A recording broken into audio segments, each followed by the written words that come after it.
You're listening to Champion Cinema with Chris and Chris.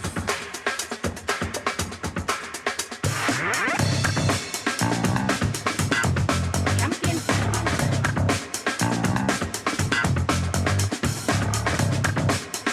Hello, folks. Welcome to Champion Cinema. I'm Chris with a Carl Weathers C.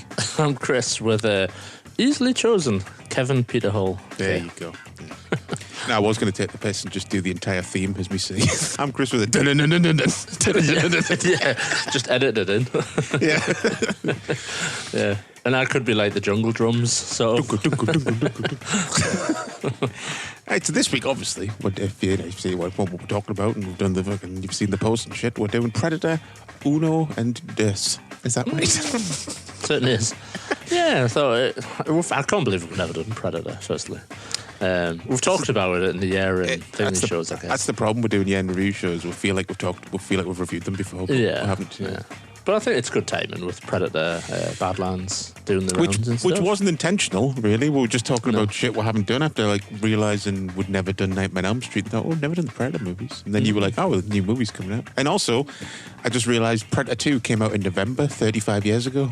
So, nice. Perfect timing all round, really. There you go. That bit was intentional. We're doing it for the anniversary. Yeah, of course. Yeah. And of course, you know, it wouldn't be this show without some weird friggin' links to the last show, which were just like, how the fuck? I know, you know, everything has some sort of 5 degrees of separation to a point, but like, there's just sometimes where you're like, how the fuck? How does this keep happening? I don't get it. It is strange how there's always a link for us. Champion Cinema. So Predator came out in 1987, runs for 1 hour and 47 minutes, directed, of course, by Mr. John McTiernan. Stars Arnold Schwarzenegger as Dutch, Carl Weathers as Dylan, Bill Duke as Mac, Jesse Ventura as Blaine, Sonny Landham as Billy, Richard Chavez as Poncho, Shane Black as Hawkins, Elpidia Carrillo as Anna, Kevin Peter Hall as the Predator, and Peter Cullen as the voice of the Predator. He never gets his due, Peter Cullen, because it's quite you know, an iconic part of the character, the throat noises and the screams and stuff. Yeah. So what's it about, though? What is Predator about? Well, I've gone really simple with this. Bunch of fellas gander into the jungle, and an alien kills them off one by one. Yes. Essentially. But you know what? In the theme of the movie and the spirit of the movie, I mean, it's simplicity, isn't it? And I think that's what makes this movie work, which we'll get into. But yes, there's more than that going on in the film.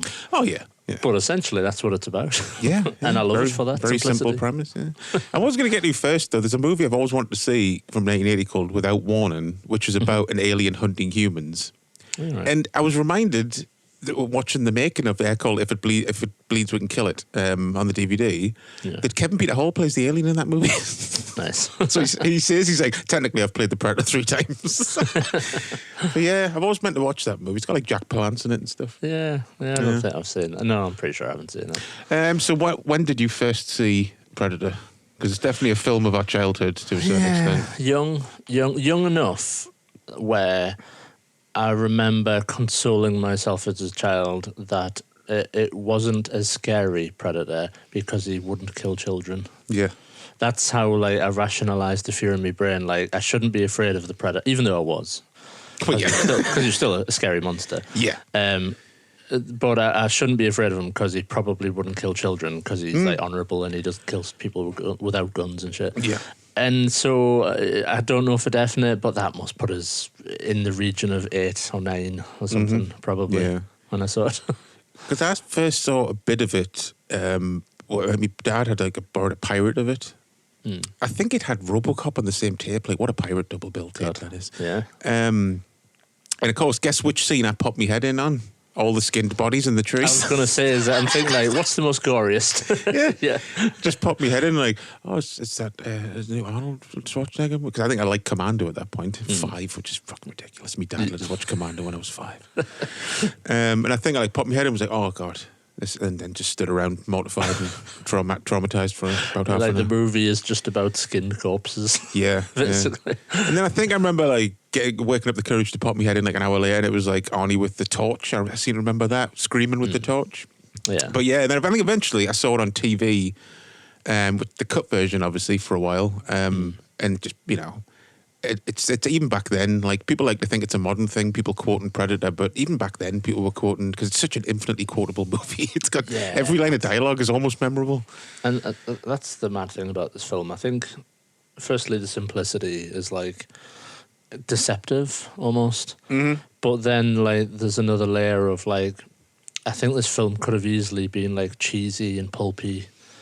But something about the delivery of the lines and stuff just works and just lands. You know, like it's easy to like even Carl Weathers like lines and stuff. Mm-hmm.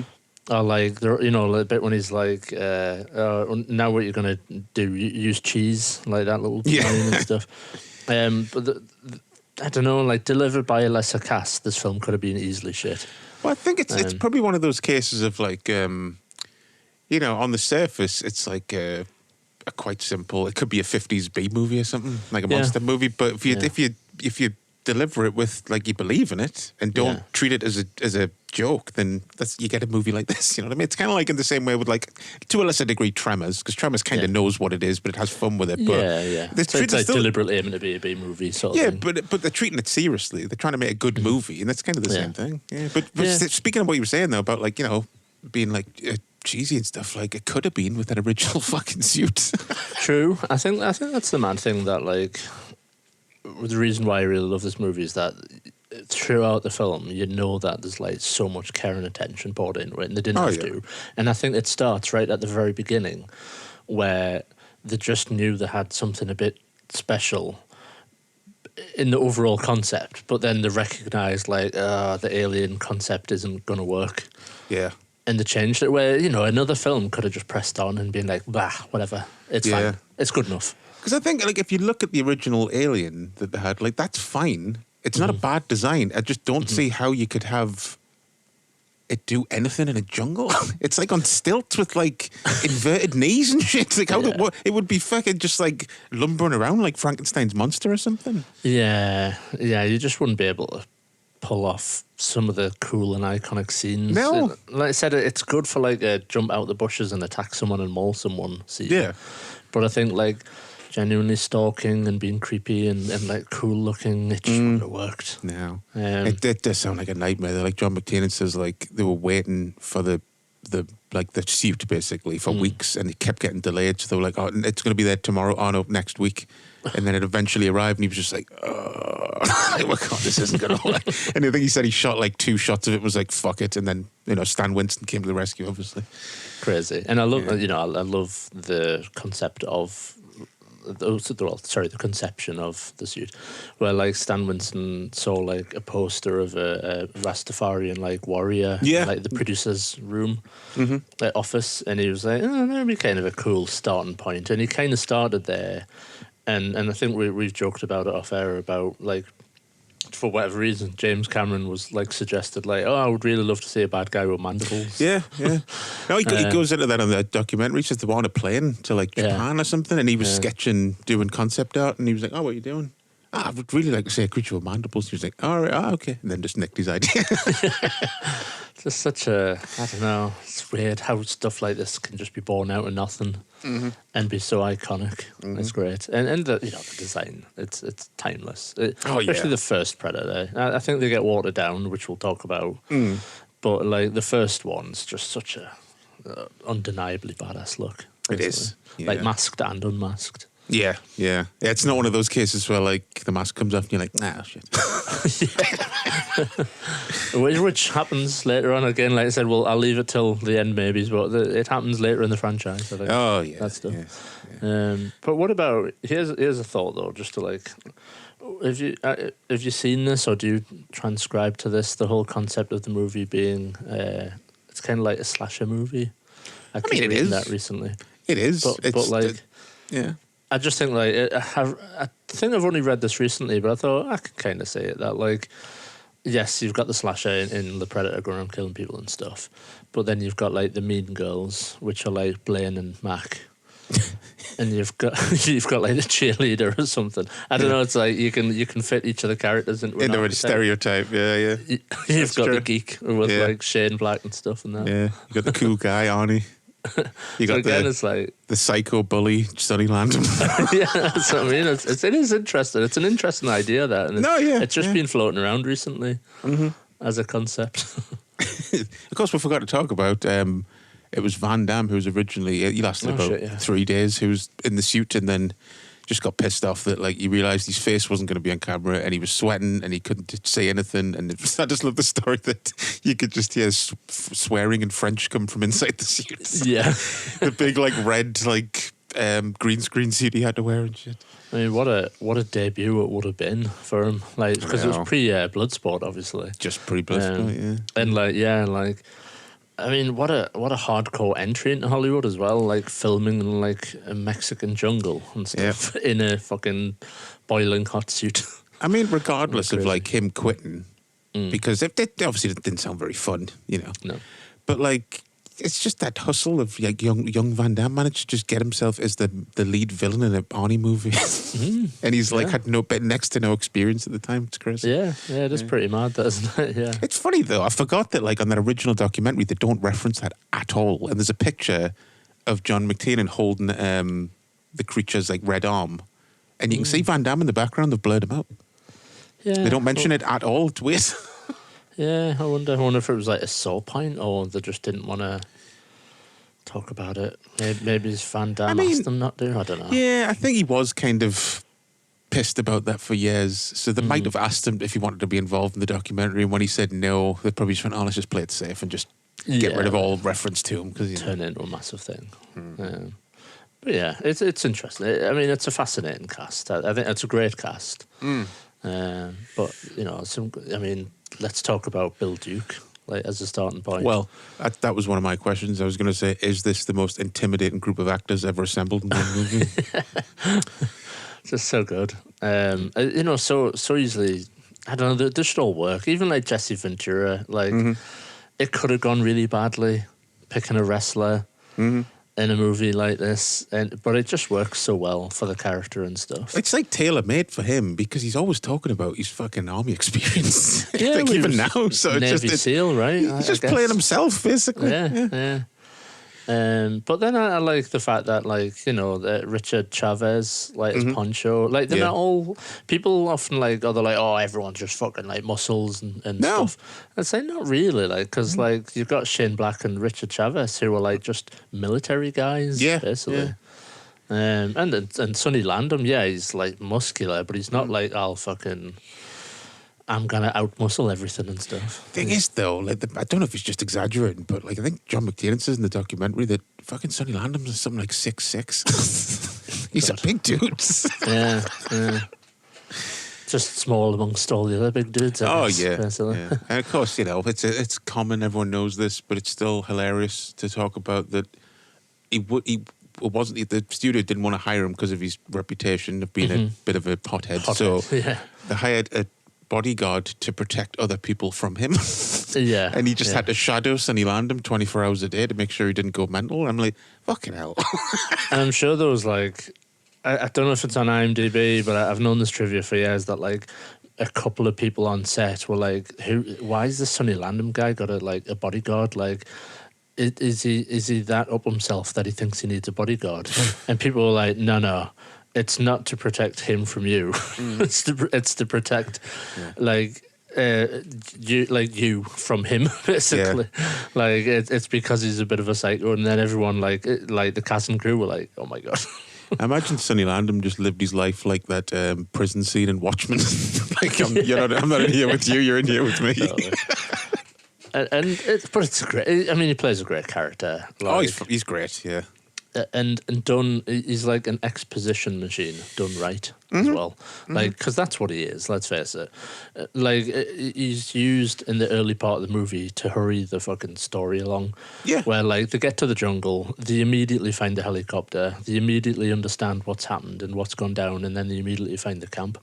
Yeah. But it's mostly because of Billy, the character Billy, who's like an expert tracker, and he can just like deliver the lines like, oh, there was 6 guys and they did this and they did that. But it just works really well, I think, for the pace of the movie, basically. It's one of those things as well that like there's obviously, you know, they don't go into it too much, but just because of how good and tight the dialogue is, you know, there's a lot of history between all these people. They've obviously been together for years. They have little mentions of previous missions and stuff, but like, it's kind of amazing in this time of prequels and fucking what have you, that they haven't just done a fucking prequel show about this team and recast everyone. And Shh, don't give them ideas. I know. We shouldn't do that because there's been times where we went, I can't believe they haven't done this, and a month later it's announced, and we're like, bollocks. Fucking yeah, I don't want to see Bill Duke the early years. I mean, I kind of do, but I don't know. I mean, he looks exactly the same. So you don't have to recast Bill Duke. You just fucking put Bill Duke in there. But no, I think you touched on it, and I think it's a really good point that like you don't really get it. You don't get to know a shitload about the characters. Not really. But I think how the movie succeeds is there's little lines dropped in where they're like, oh, you know, it's like that time in fucking wherever it was. Bill Duke says the line at one point in the movie. But I think where the movie succeeds is they're all kind of joking, and they're kind of like, you know, not knobbish, but you know, they are a little bit like on the helicopter ride. Just being a bunch of blokey blokes, aren't they? Yeah. But once they get to the jungle, they're all like professional as fuck. Oh yeah. And they're like, they work as a team. And I think because of that aspect, you suddenly care for them. Yeah, oh yeah. Because you feel like these guys are like actual real people that are doing the job, and I don't want to see them die. Yeah. And so it's really effective for the rest of the movie. Because I think like if they made the movie now, like the Blaine character would be like dialed up to 11, and he'd be like constantly going, oh my god, it was like that time I shagged the pussy and stuff, and then you'd just be going, I can't wait for him to die. You know what I mean? And that he would die, and then you'd feel nothing for his death. Yeah, they'd go too far. Yeah. But I think like they just do enough where you care about the characters, and you genuinely don't want to see them die. No. Which is cool. But I mean, you say up to 11. I think Jesse Ventura's teetering on a 9.5 for Yeah, a lot of this movie. he's already up there, of course. Yeah, but just like brashness and stuff. I mean, we can't really say the line he says in the chopper at the start, but it was as kids would have said it without really knowing it and just knowing what he was saying, but it was just the way he says it is funny. I'll just say slack-jawed expletives. Yeah. Basically. But, you know, the line about it'll make you a sexual tyrannosaurus is like, what the fuck does that even mean? How is chewing tobacco going to do anything? Except make you fucking stink and make your teeth brown. Which is why I love the line from, I think it's Poncho in it, when he says, like, get that stinking shit away from me. Yeah, that's what you went. That's the smart response. There's another great line when he says, like, strap this on your sore ass. Yeah. And then Billy laughs that I always like chuckle at. I'm convinced as well that when Billy fucking like stonewalls Hawkins' first joke on the chopper, that neither of them knew the camera was rolling. That was just genuine. Possibly. And then they were like, that's a good idea, actually. We should use that as a recurring bit. Yeah. But yeah, so the interplay between the guys is I think is really good. Oh, it's fantastic. Yeah. I think Carl Weathers' relationship with Arnie in the movie is like imperative as well to the plot of the movie. That the fact that like he's almost the antagonist, I guess, in a way, Carl Weathers. In a way, yeah. Like, you know, he's the one that's he's kind of tricked them into the situation. Well, he has tricked them into the situation. He's like Burke in Aliens, basically. Not as bad. No, because I mean, at the end of the day, and I think this is again an example of like really good balance in the movie. He's not slimy with it or anything. He's very matter of fact and professional. He's like, yeah, I had a job to do and I fucking did it. And you're expendable assets. Mm-hmm. And he's not been like twatty with it. He's just kind of been matter of fact and stuff. Yeah. But like the pair of them, I think because of like Carl Weathers' performance, it like almost forces Arnie to up his game a little bit. I think. Yeah, Arnie's really good in the movie. Yeah, and okay, you've got the stick around and stuff. Yeah. Which is, I'll be honest, this time.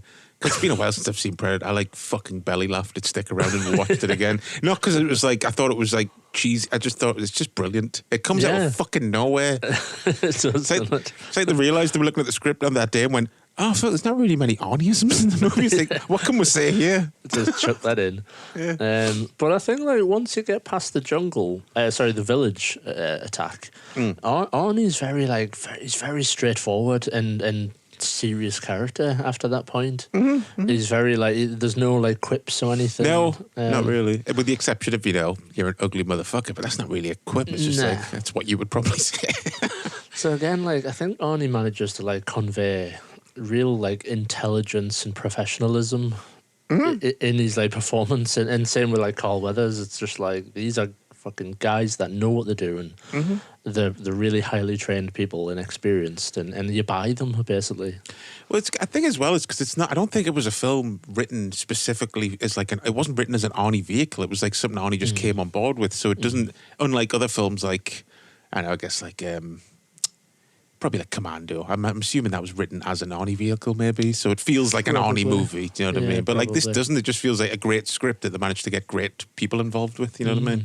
And obviously, like, probably should talk about like John McTiernan's like directing, because I think it's obviously it is a massive part of the movie, but I think like because a joke about it's about a bunch of men that get picked off in a jungle. Yes, and it's a simplistic action movie where people just shoot guns and blow stuff up. Yes, you could write it off as that, but I think there's so much more going on. And like, the one thing that people forget with John McTiernan is like the subtlety of how the camera moves and all the Dutch angles that are in the movie and stuff. Yeah. Like, you could analyze the shit out of it, but like, there's just so many layers to the way things are like shot. Like, when they're attacking the jungle.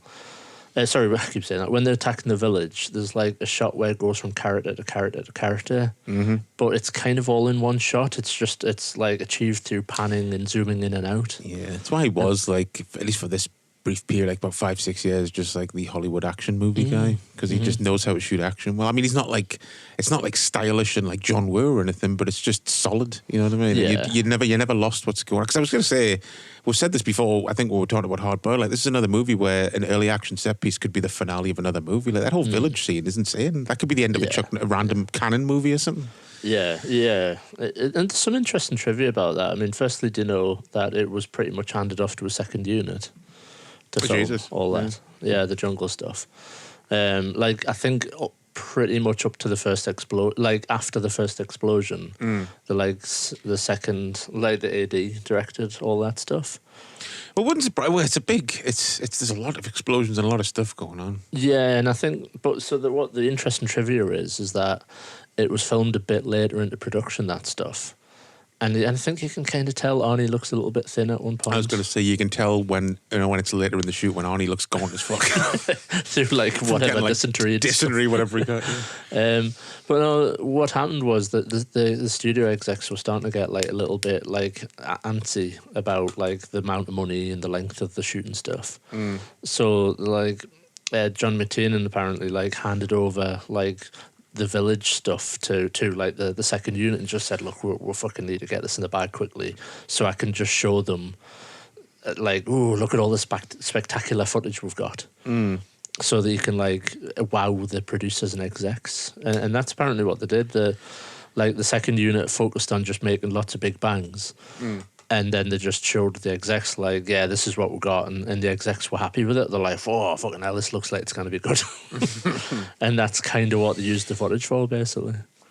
Which is cool. One of my favourite shots, it's such a great hero shot. That shot where like it's like a pull-back dolly shot of Ventura with the minigun and a grenade goes off behind him. That's such a fucking cool shot. Yes, That's like, if I was Jesse Ventura, I would just have that blown up on my wall. Yeah, there's so many times in this film where you just go, oh, bloody hell, that looks nice. Like, Yeah. there's a bit where like Blaine and Mac are like stood together. I think it's like after the village attack. And again, the framing of it looks great. I thought watching it this time, like, God, that would be like a really good poster or something. But like Dutch in the moonlight, Mac in the moonlight. Oh, yeah. I don't know. It's like pitch black. He's a black actor, and you just think it would be like really hard to like capture what was going on. But like he's got like a silver outline, and you can see he's sweat and stuff, and it's just like, Jesus, it looks so nice. Basically. So many moments in the movie where you just go, God, that looks good. Yeah, there's a lot of good. I mean, obviously, when you're a kid, the bit you like is just the bit where they just empty, like, I don't know, 1,000 rounds of ammo into the jungle.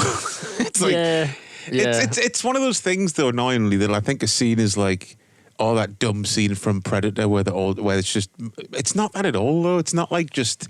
It's seen now as like, the scene where it's just for no reason, it's just muscles and people. It's like, no, they're fucking terrified.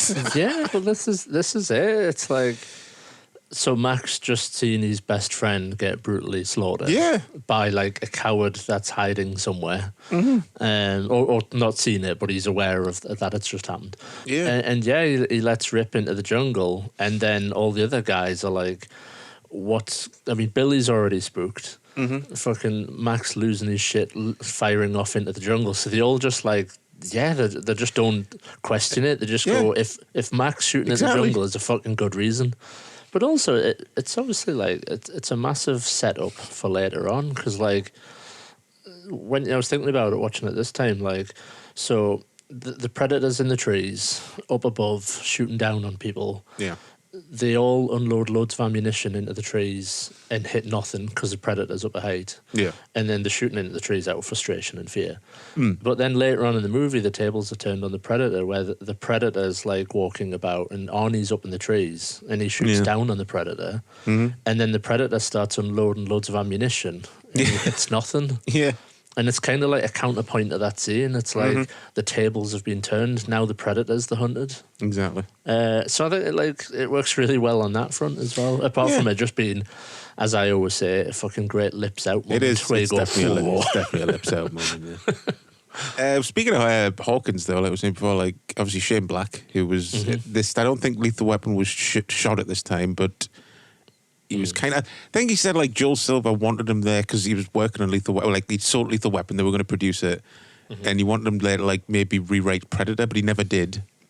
Aye, I've always heard that he was asked to rewrite it, but And he was just never bothered. Yeah, but it's just the weird thing, like when Stranger Things started, that there's like loads of Predator references in Stranger Things. Like the town's called Hawkins. Yeah, the guy from the helicopter's Jim Hopper, like thingy from Stranger Things. I mean, it's so strange, but yeah. Somebody's a big fan, basically. Oh yeah, most likely. But yeah, no, I like Shane Black's like inclusion as the nerdy guy and stuff, and I like the little bit of trivia that apparently was supposed to wear like a little beret, like a special forces beret, and he refused. Apparently, yeah, he said. I think his quote was, "It looks fucking stupid." But like, I think like years later, he was like, "Kind of wish I had now," because it would have like really differentiated us from Poncho a little bit. Yeah. I mean, it was to me, it was enough that he had glasses and comics and stuff. He's always got a comic in his hand, the jokes and shit. But I can see his point about being like visually would have stood out with a weird beret on. I guess. And there was another thing as well. Like he wanted to wear like not the glasses he wears, like military issue glasses. But then they were like, no, wear them. We want you to look nerdier. And he was like, fuck's sake. Like NHS or whatever the American equivalent would be. Yeah. Like, like provided through insurance glasses, basically. Yeah. What do you think, though? Here's another scene. Talk about characters interplaying and stuff.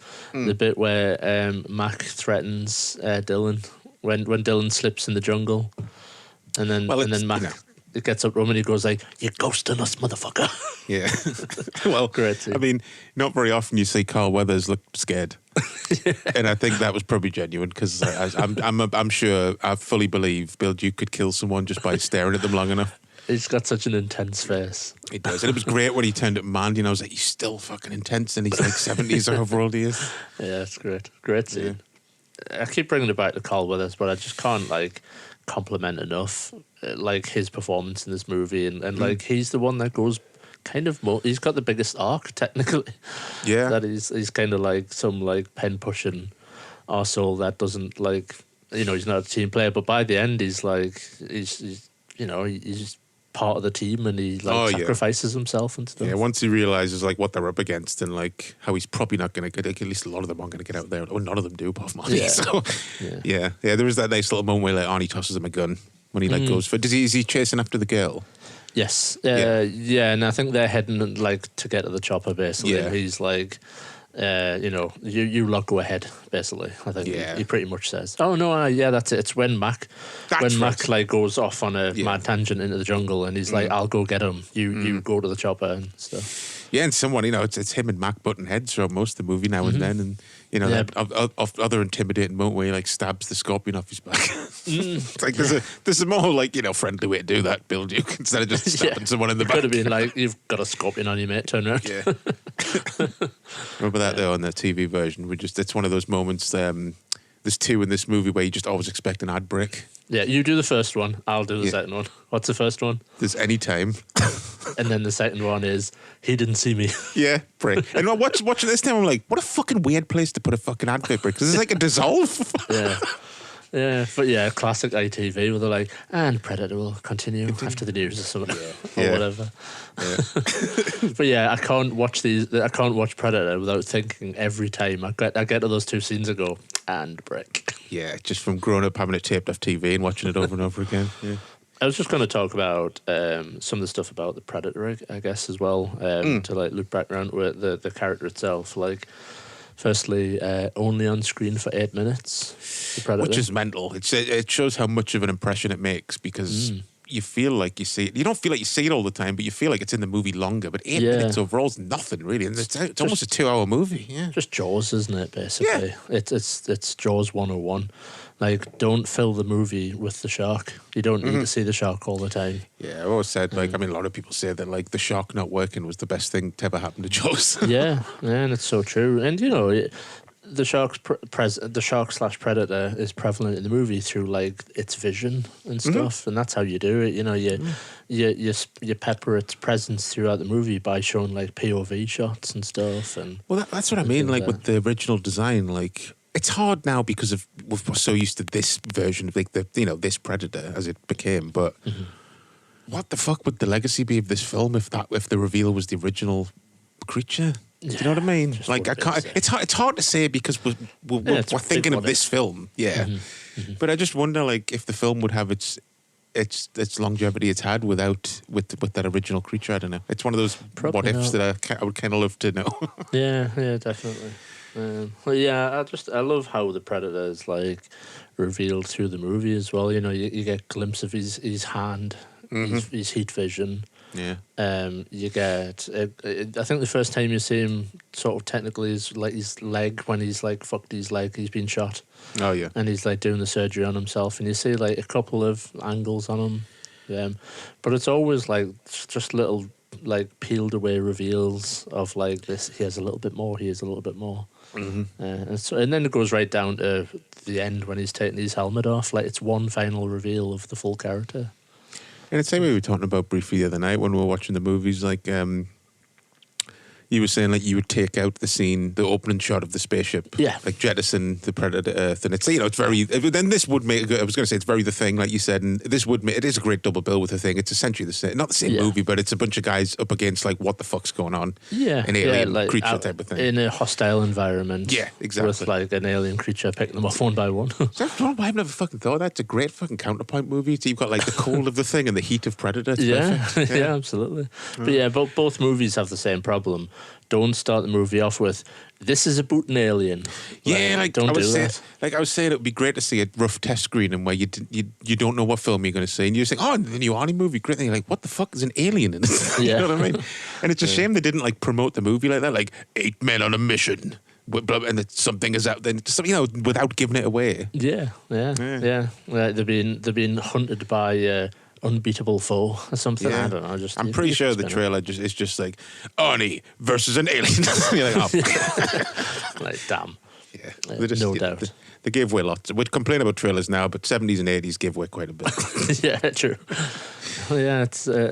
I don't have many criticisms of this movie. No, not really. At all, No. really. I think that and there's like, this is such a random thing for me, but I used to always laugh at the, you know, when he goes full Kevin McAllister at the end and starts building the traps and stuff. On it. Fucking paint pots and ropes and stuff. Once again, fucking. It's another link to last week's show. It's the end of Nightmare on Elm Street. Yeah, totally. I've just realised. Bit of Fuck. DIY booby traps at the end. But like, there's a bit where he makes his own bow out of like sticks and stuff, and he shoots an arrow through a tree. And just for a moment, me being a real anal fucker, I was like, "Come on, Like, you couldn't just shoot an arrow through it. You couldn't even fire a bullet through a tree, not fucking shoot an arrow through it from a handmade bow. But it's Dutch Schaefer, he could. And then one last arrow related thing is when he finally shoots his bow at the predator. Like, that shot's got awful. You can see there's no power in the bow. It just goes like dead limply. And I used to always go, I wish they'd redone that shot, like, so for some reason. But those are pretty much the only two criticisms I have of the movie, to be fair. There's that, like, not as far as, like, actual shots, but, like, I was reading on IMDb that apparently they get, like, there's a reason some shots are grainy as shit in Predator because, like, they were given the wrong type of film stock. And I'm guessing it's the main one I always pick out is when Mac's firing the gun. Yeah, the waterfall as well. Yeah, waterfall as well. But I always Yeah. used to think with the Mac shot that they just, like, cropped it in to get rid of something in the frame, but I don't think it is. It's just, like, bad film stock. I would have just cut Yeah. that fucking shot out, to be honest. Yeah, it's a shame, isn't it? Because it's such a great angle. But yeah, it doesn't bother me. I think No, it doesn't bother us. No. in my younger years it bothered us. I was like, they should remaster that or something.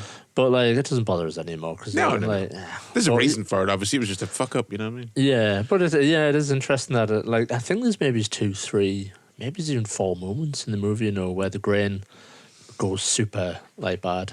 It almost doesn't even look like 35mm. It looks like 16mm or something. Yeah, It goes all like soft and grainy. It's weird. Yeah, it's interesting. It's a really shitty roller film. Like shitty film stock. One thing I really want to highlight and that I appreciate is that the movie's intelligent enough to slow down at points as well. After Blaine dies and they all shoot in the forest, and it's like basically the loudest bit in the movie. It just suddenly slows down and like Mac reflects on his colleague's death and the patriotic music comes in there. Yeah. But it's just a nice moment. The movie has a couple peppered through it, 2, 3 maybe scenes where it's just a moment to take a breath. Mm-hmm. And again, I just don't think like films have that as much now. That they're not smart enough to just have a minute and relax and chill out. That's what I was going to say later about the second one. And it's not a criticism. I kind of like it as like a 1-2 punches. Like, I think Predator 2 is a way more hectic movie than this one. That's why I like it, though, because it makes more sense that it's a more hectic movie with it being set in the city and stuff. But I was just going to get wrap-up questions. Like, like I was saying, in a film full of fucking memorable dialogue, what's your favourite line, like favourite quote? Yeah, there's quite There's a lot. Isn't there? There's like a whole book full of quotes for this movie.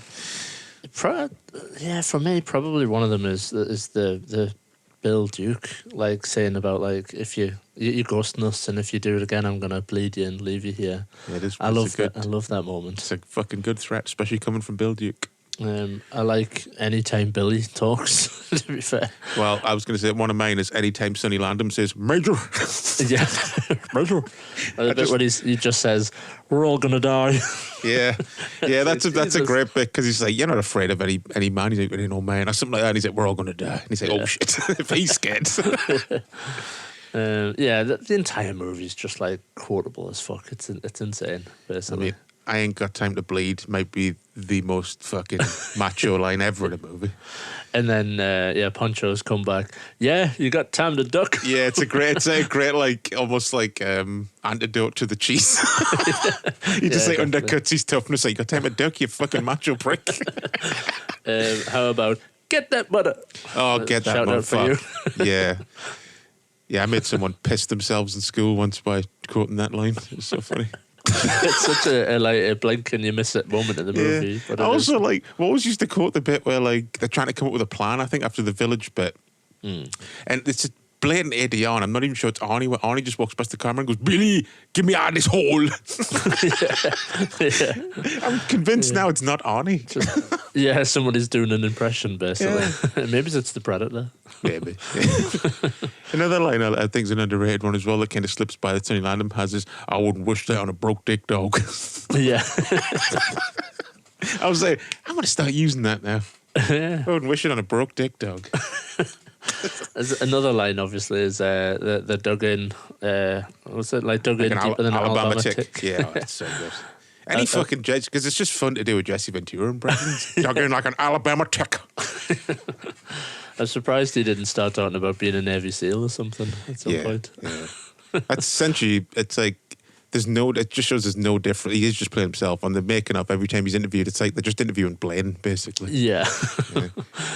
Yeah, they didn't change anything about him. He probably brought his own MTV T-shirt and hat, and they're like, "Yeah, that's fine." I kind of want an MTV. I always wanted that MTV T-shirt. It's just plain and simple. Yeah. Yeah. And it just timestamps it right at the mid '80s. It's great. Yeah, definitely. But favorite scene? Fuck, it's hard. It's hard. Yeah, again, it's quite hard. Probably the big shootout bit, to be fair, for me. The villages. Because really, that's the only, like, machine gun explosion, people getting shot, action scene in the movie. Yeah.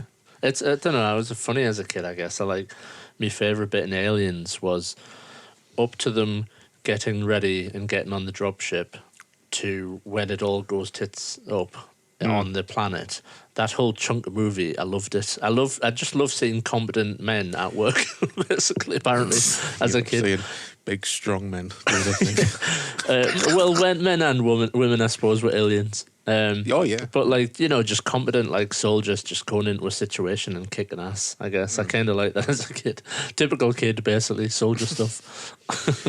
One scene I really like that, I don't know, I like it more now than I'm older, is the scene where, Mac essentially, says bye to Blaine after he's been killed. Yeah. He kind of rambles and you don't quite get what he's saying. It's obviously about something but it just feels real. I don't know. Bill Duke's performance there is really good. Yeah, and I think that's what I meant about, I really appreciate that the movie's intelligent enough to take a breath there and just have a little bit of reflection. This really big character that was rocking a minigun and being I'm fucking invulnerable and stuff, and now he's just gone, and it takes that minute to reflect upon it. Yeah. So then you kind of care more for Mac and stuff, and then when Mac obviously dies, you're like, oh fuck, my god. Yeah, that bit obviously was always cut on TV, but just these brains just hitting the fucking camera. It's pretty brutal. Yeah, it's a brutal movie. Blaine gets hollowed out. Dylan gets his arm shot off. And then obviously skewered and stuff. Billy gets his spine and fucking skull ripped out. I think those elements, they were shocking as a kid. Watching it, I was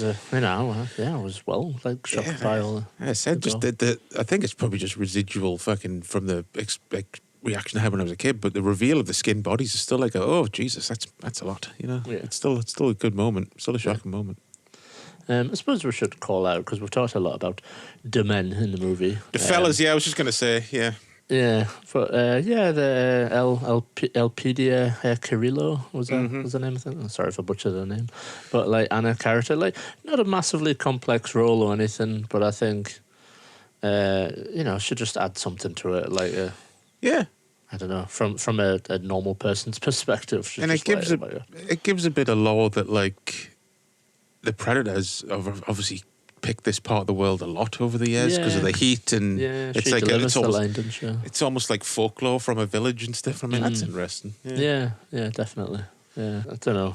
Maybe they could have done something more with the character. Maybe again, not criticising the movie, but I don't know. I don't know what they would have done. Yeah, expanded upon it or something. I don't know. Made her have I don't know, because they never really go into why she's there or anything, do they really, at the village? I'm never sure if she's just part of that guerrilla troop or I don't know. I'm guessing she is, because she tries to fucking kill. Two people that try to kill him. Randomly, the two people that almost have a chance at killing Arnie, and they both decide to sneak attack him for some reason. Yeah. The guy, the stick around guy, and then her. Well, if they just shot him in the back, would have got him. That's another really cold, brutal bit where bloody Sven Thorsen just shoots that guy in the head. Oh yes, yeah. That feels like Paul Verhoeven was on set that day. Yeah, because it's just bang and he's dead, and you think, God, it's like snuff movie or something. I don't know. Yeah. I like that though. I like, again, not that we're going to go back to the start here, but you could write that, that they attack the village and Arnie lifts up a truck and sets a bomb off and stuff, and you're like, no, it's just fucking like you would really do that. Yeah. But it's no, he's doing that because he's just seen one of the hostages getting killed. So he's thinking, we can't take our time here and sneak attack. We just need to fucking go in and kick some ass before all the hostages are killed. And I think at this point, Arnie had something in his contract where he always had to lift a car or a log. It's a very like 80s thing, isn't it? Like, Yeah. oh, show your strength by lifting. I think it started with like The Incredible Hulk or something. Maybe it's always picking something up like that. Yeah, just especially Arnie. I just always think of him carrying like, I'm exaggerating, but carrying like 8 trees on his shoulder with the Star Commando and fucking pushing like a 4x4 down a hill. Yeah, there's a lot. Thinking about it, there's a lot of lifting and carrying in a Commando, isn't there? Yeah, and at this, the most like probably homoerotic bit in this film is where they're setting up all the traps. Oh yes, where they're all like shiny muscles and stuff. Because there was a point where like I was thinking, that's mental. Like Carl Weathers, what a physique he has. What a beautiful man. And I was like, he doesn't get his top off in this film. And then it cut to him pulling like the rope, and I was like, there it is. Yeah. All greased up. I love the trivia about how like Carl Weathers said like in an interview years later, but he said like I would always say to the guys on set like, no, I don't really work out that much. This is just like the body that I've got. But then he was getting up at like 4 a.m. like working like secretly to try and like, get muscled. He goes into that on the making of. He's like, he would walk into the gym and there'd be people there working out, and he'd just be like, oh yeah, right, I'm just gonna go get some. Just go get some food, and then he would like eat and like have a coffee and wait until they were gone. Then he'd sneak in and work out. Just not wanting to fall behind because it's a lot of pressure. Like you got Arnie and Jesse Ventura and stuff on set. Oh Jesus, yeah, like working Arnie out. pranking Ventura and stuff. Yeah, the classic like line about how he got the the wardrobe department that put the wrong measurements down. Take an for inch off arm. his muscles or something. Yeah. And then Jesse was like, and there's literal footage of Jesse like being interviewed on the making of where he's like, my arms are actually bigger than his. And then it cuts down and go, no, then my trick worked. So it's some fun. I think they obviously like had some good fun making the movie. Oh yeah, which you know sounds like it was quite a hard shoot. Obviously, I think whenever you're in a jungle somewhere. There's a part where like John McTiernan getting interviewed and he like goes to like scratch his head and he's like fucking his wrist's like bandaged and then he goes, oh, as you can see, I almost broke my wrist yesterday falling out of a tree. Crazy. So yeah, no one got off lightly. I think like dysentery, scrapes, bugs and shit. It wouldn't have been fun. No, but what a movie. Yeah, all that hard work comes through in the movie though. Yeah, definitely it does. Yeah, it's such an easy, watchable movie, and hopefully, I think it's a movie that'll just continue to be like. Basically timeless as well. Yeah, I think it will. Like, there's no like Michael Jackson moment in the movie or a bit where that's always your pinpoint thing. No one mentions fucking Michael Jackson. Not that I dislike Michael Jackson, but I just think it puts a timestamp on the movie though. There's Michael Jackson turned up in Men in Black. I'll just say that basically. Yeah. Yeah, like nobody's got like a daft haircut. There isn't some outlandish fashion that kids could look at it and go, no. The visual effects for the main are like really good. Yeah, I was gonna say I think they still hold up. Like, but I don't know. Maybe like a 15-year-old, they'd be like, "Oh my god, it's so cheesy," because they used to just $1 billion CGI. But I think there's a few little bits that probably. Some of the like a bit of jank, maybe. Yeah, like some of the camouflage shots, like 1987. Yeah, like come on, give it a break. I certainly don't think it. And this is no slant on Terminator, but like there's there's more shots in Terminator where you think, ooh, yeah, even I can see like, like the rubber head and stuff. Oh yeah, like great for the time, but I can see why some people would be like, that doesn't look too great. Well, I don't feel there's anything like that in this film. No. So yeah, as well, Terminator was like a way cheaper film than this as well. Of course, yeah, of course, yeah. So yeah, hopefully, I would like to think this is a movie that will just, like I said, continue to be somewhat timeless, and people will continue to come across it and really appreciate it. I think so, because it's lasted this long, and like it feels like it's the most. Because along with Terminator 2, it's the best like produced and made and put together of the classic Arnie movies. You know what I mean, it's like we're saying, it's just a great movie with Arnie in it rather than just an Arnie vehicle type of thing. Yeah. But yeah, as far as stats and stuff, it finished 12th of the highest grossing movies of 1987 in the US. It pulled in 59 million and eventually 98 million worldwide. So it wasn't a smash hit, but 87 was a big year though. It was going up against Beverly Hills Cop 2, Fatal Attraction, Lethal Weapon, Three Men and a Baby, and of course Superman 4. Mad. That titan of 1987. I think it's interesting, and we'll talk about Predator 2 when we'll get to it, but like I just don't think it's not as a smash hit franchise as what a lot of people sometimes think about. No. You know, like not like Alien and Aliens.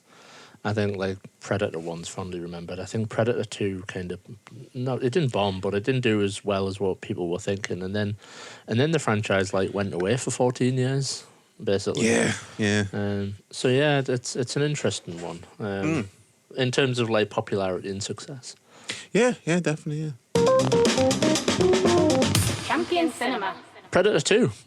Moving on to the year 1990, so obviously they couldn't wait too long for a sequel classic. Similar runtime of 1 hour and 48 minutes. Not a perfect film, I'll say, but sadly usually underrated as well, I would say. It's very underrated, I would say, yeah. Directed by Stephen Hopkins of Nightmare on Elm Street 5 fame at the time. Yep. I guess John McTiernan, I think the trivia goes John McTiernan was just too expensive at this point, post Die Hard. Die Hard before in between, hadn't he? Yeah. So. Yeah. So starring Danny Glover as Lieutenant Harrigan, Gary Busey as Peter Keyes, Ruben Blades as Danny Boy. Not credited as that in the credits, but he should have been credited as that. Maria Conchita Alonso. Oh, the lovely Maria best Conchita name Alonso. ever. Yeah, love that name. As Leona Cantrell. To me, she'll always be the girl from Running Man. But but yes, definitely a great name. Young William Paxton, of course, as Jerry Lambert. I wanted to go through more of the cast because it's one of these movies that's like, oh, I know him sort of movies. So Adam Baldwin as Barber. Yeah. Robert Davi, of course. I always forget Robert Davi's in this because he's only in it for like 5 minutes. I'm like, just fucking. Feel Robert like Davi. he had more to do in the movie and they cut his scenes out or something. Yeah. It's Captain Heineman. Kent McCord as Captain Pilgrim. He's one of them guys that just has an all-American face. You're like, I think I know him from something. Yeah, I always do as well. And then you look him up on IMDb and you go, not really. Kind of. But he just has one of them faces. Has he done a Star Trek? I'm guessing he probably has. I think so, to be fair. He probably has, yeah. Steve Kahn, of course. Just Joel Silver bringing out his Lethal Weapon mates, basically. Playing, he's credited as Sergeant. Doesn't get a name. Yeah. I like to think that it's just it's the lieutenant's early years from Lethal Weapon, basically. Yeah, that's what he was doing. Or it's like it's in like the alternate timeline of 1987.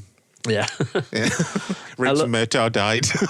I saw recently about Stephen Kahn, which makes sense that he's Richard Donner's cousin. I don't know if we've talked about this before. I've always thought he looked like Richard Donner. Yeah, he is. And he's been in 14 Richard Donner movies. I think he's in The Omen. And I've seen a bit of The Omen on TV once and thinking like, oh, fucking hell, Richard Donner has a little cameo. He gives himself a little cameo. I was like, oh, no, it's fucking Steve Kahn. Yeah, there's definitely a family resemblance there. Yeah. And then two more, last but not least, Lillian Chauvin as Exposition Lady, which we'll get into in a minute. Yeah. Fucking the Doctor. Yeah. And, of course, Kevin Peter Hall, reprising the role as the Predator. Yeah, as the Predator 2. That's his name, Predator 2. So what's the movie all about, though? Well, another intergalactic trophy hunter is back on Earth, but this time it's 1997's Los Angeles. Of course, at this point it would be the future.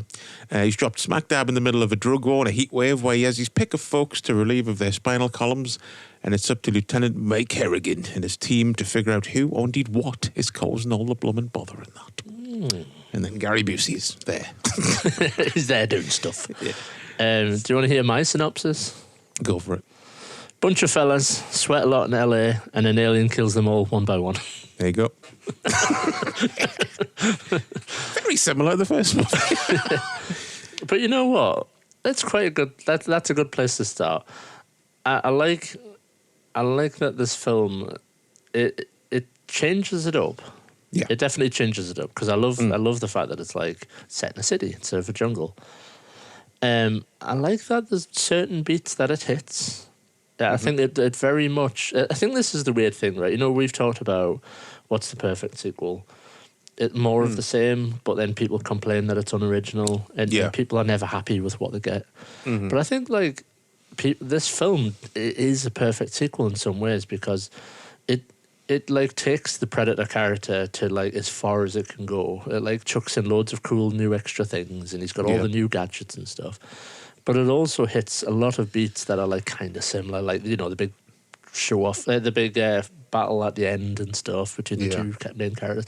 The fact that the main characters like buddies are picked off one by one, and it is a really simple movie, but I like it. I think it's really good for that. To be fair. Yeah. I mean, would you like to hear how it might not have been a good sequel? I think I know where you're going to go, but yeah, please. So one idea, apparently, this isn't it really. This isn't the bad ones coming up. One idea was to cast Patrick Swayze as Harrigan, because he was an up-and-coming star at the time, and teaming him up with the returning Arnie. But Wikipedia says Arnie declined to return due to a salary dispute, but considering the time, I imagine James Cameron was just like, don't, I'm going to do Terminator 2. yeah. He was just too tied up with Terminator 2. Yeah. But apparently Stephen Hopkins also met, which makes sense because he was working for 20th Century Fox at the time, Steven Seagal. Imagine. Who, of course, wanted his character to be a martial arts expert and for some reason a fucking CIA psychiatrist. What the fuck? Fucking Seagal. Just fucking, hey, I really want to ruin this movie. And he's like, and also that female character in that, I'm going to have sex with her and then really ruin the whole feel of the movie. Yeah, so maybe we should have a love scene for 20 minutes. Like, oh.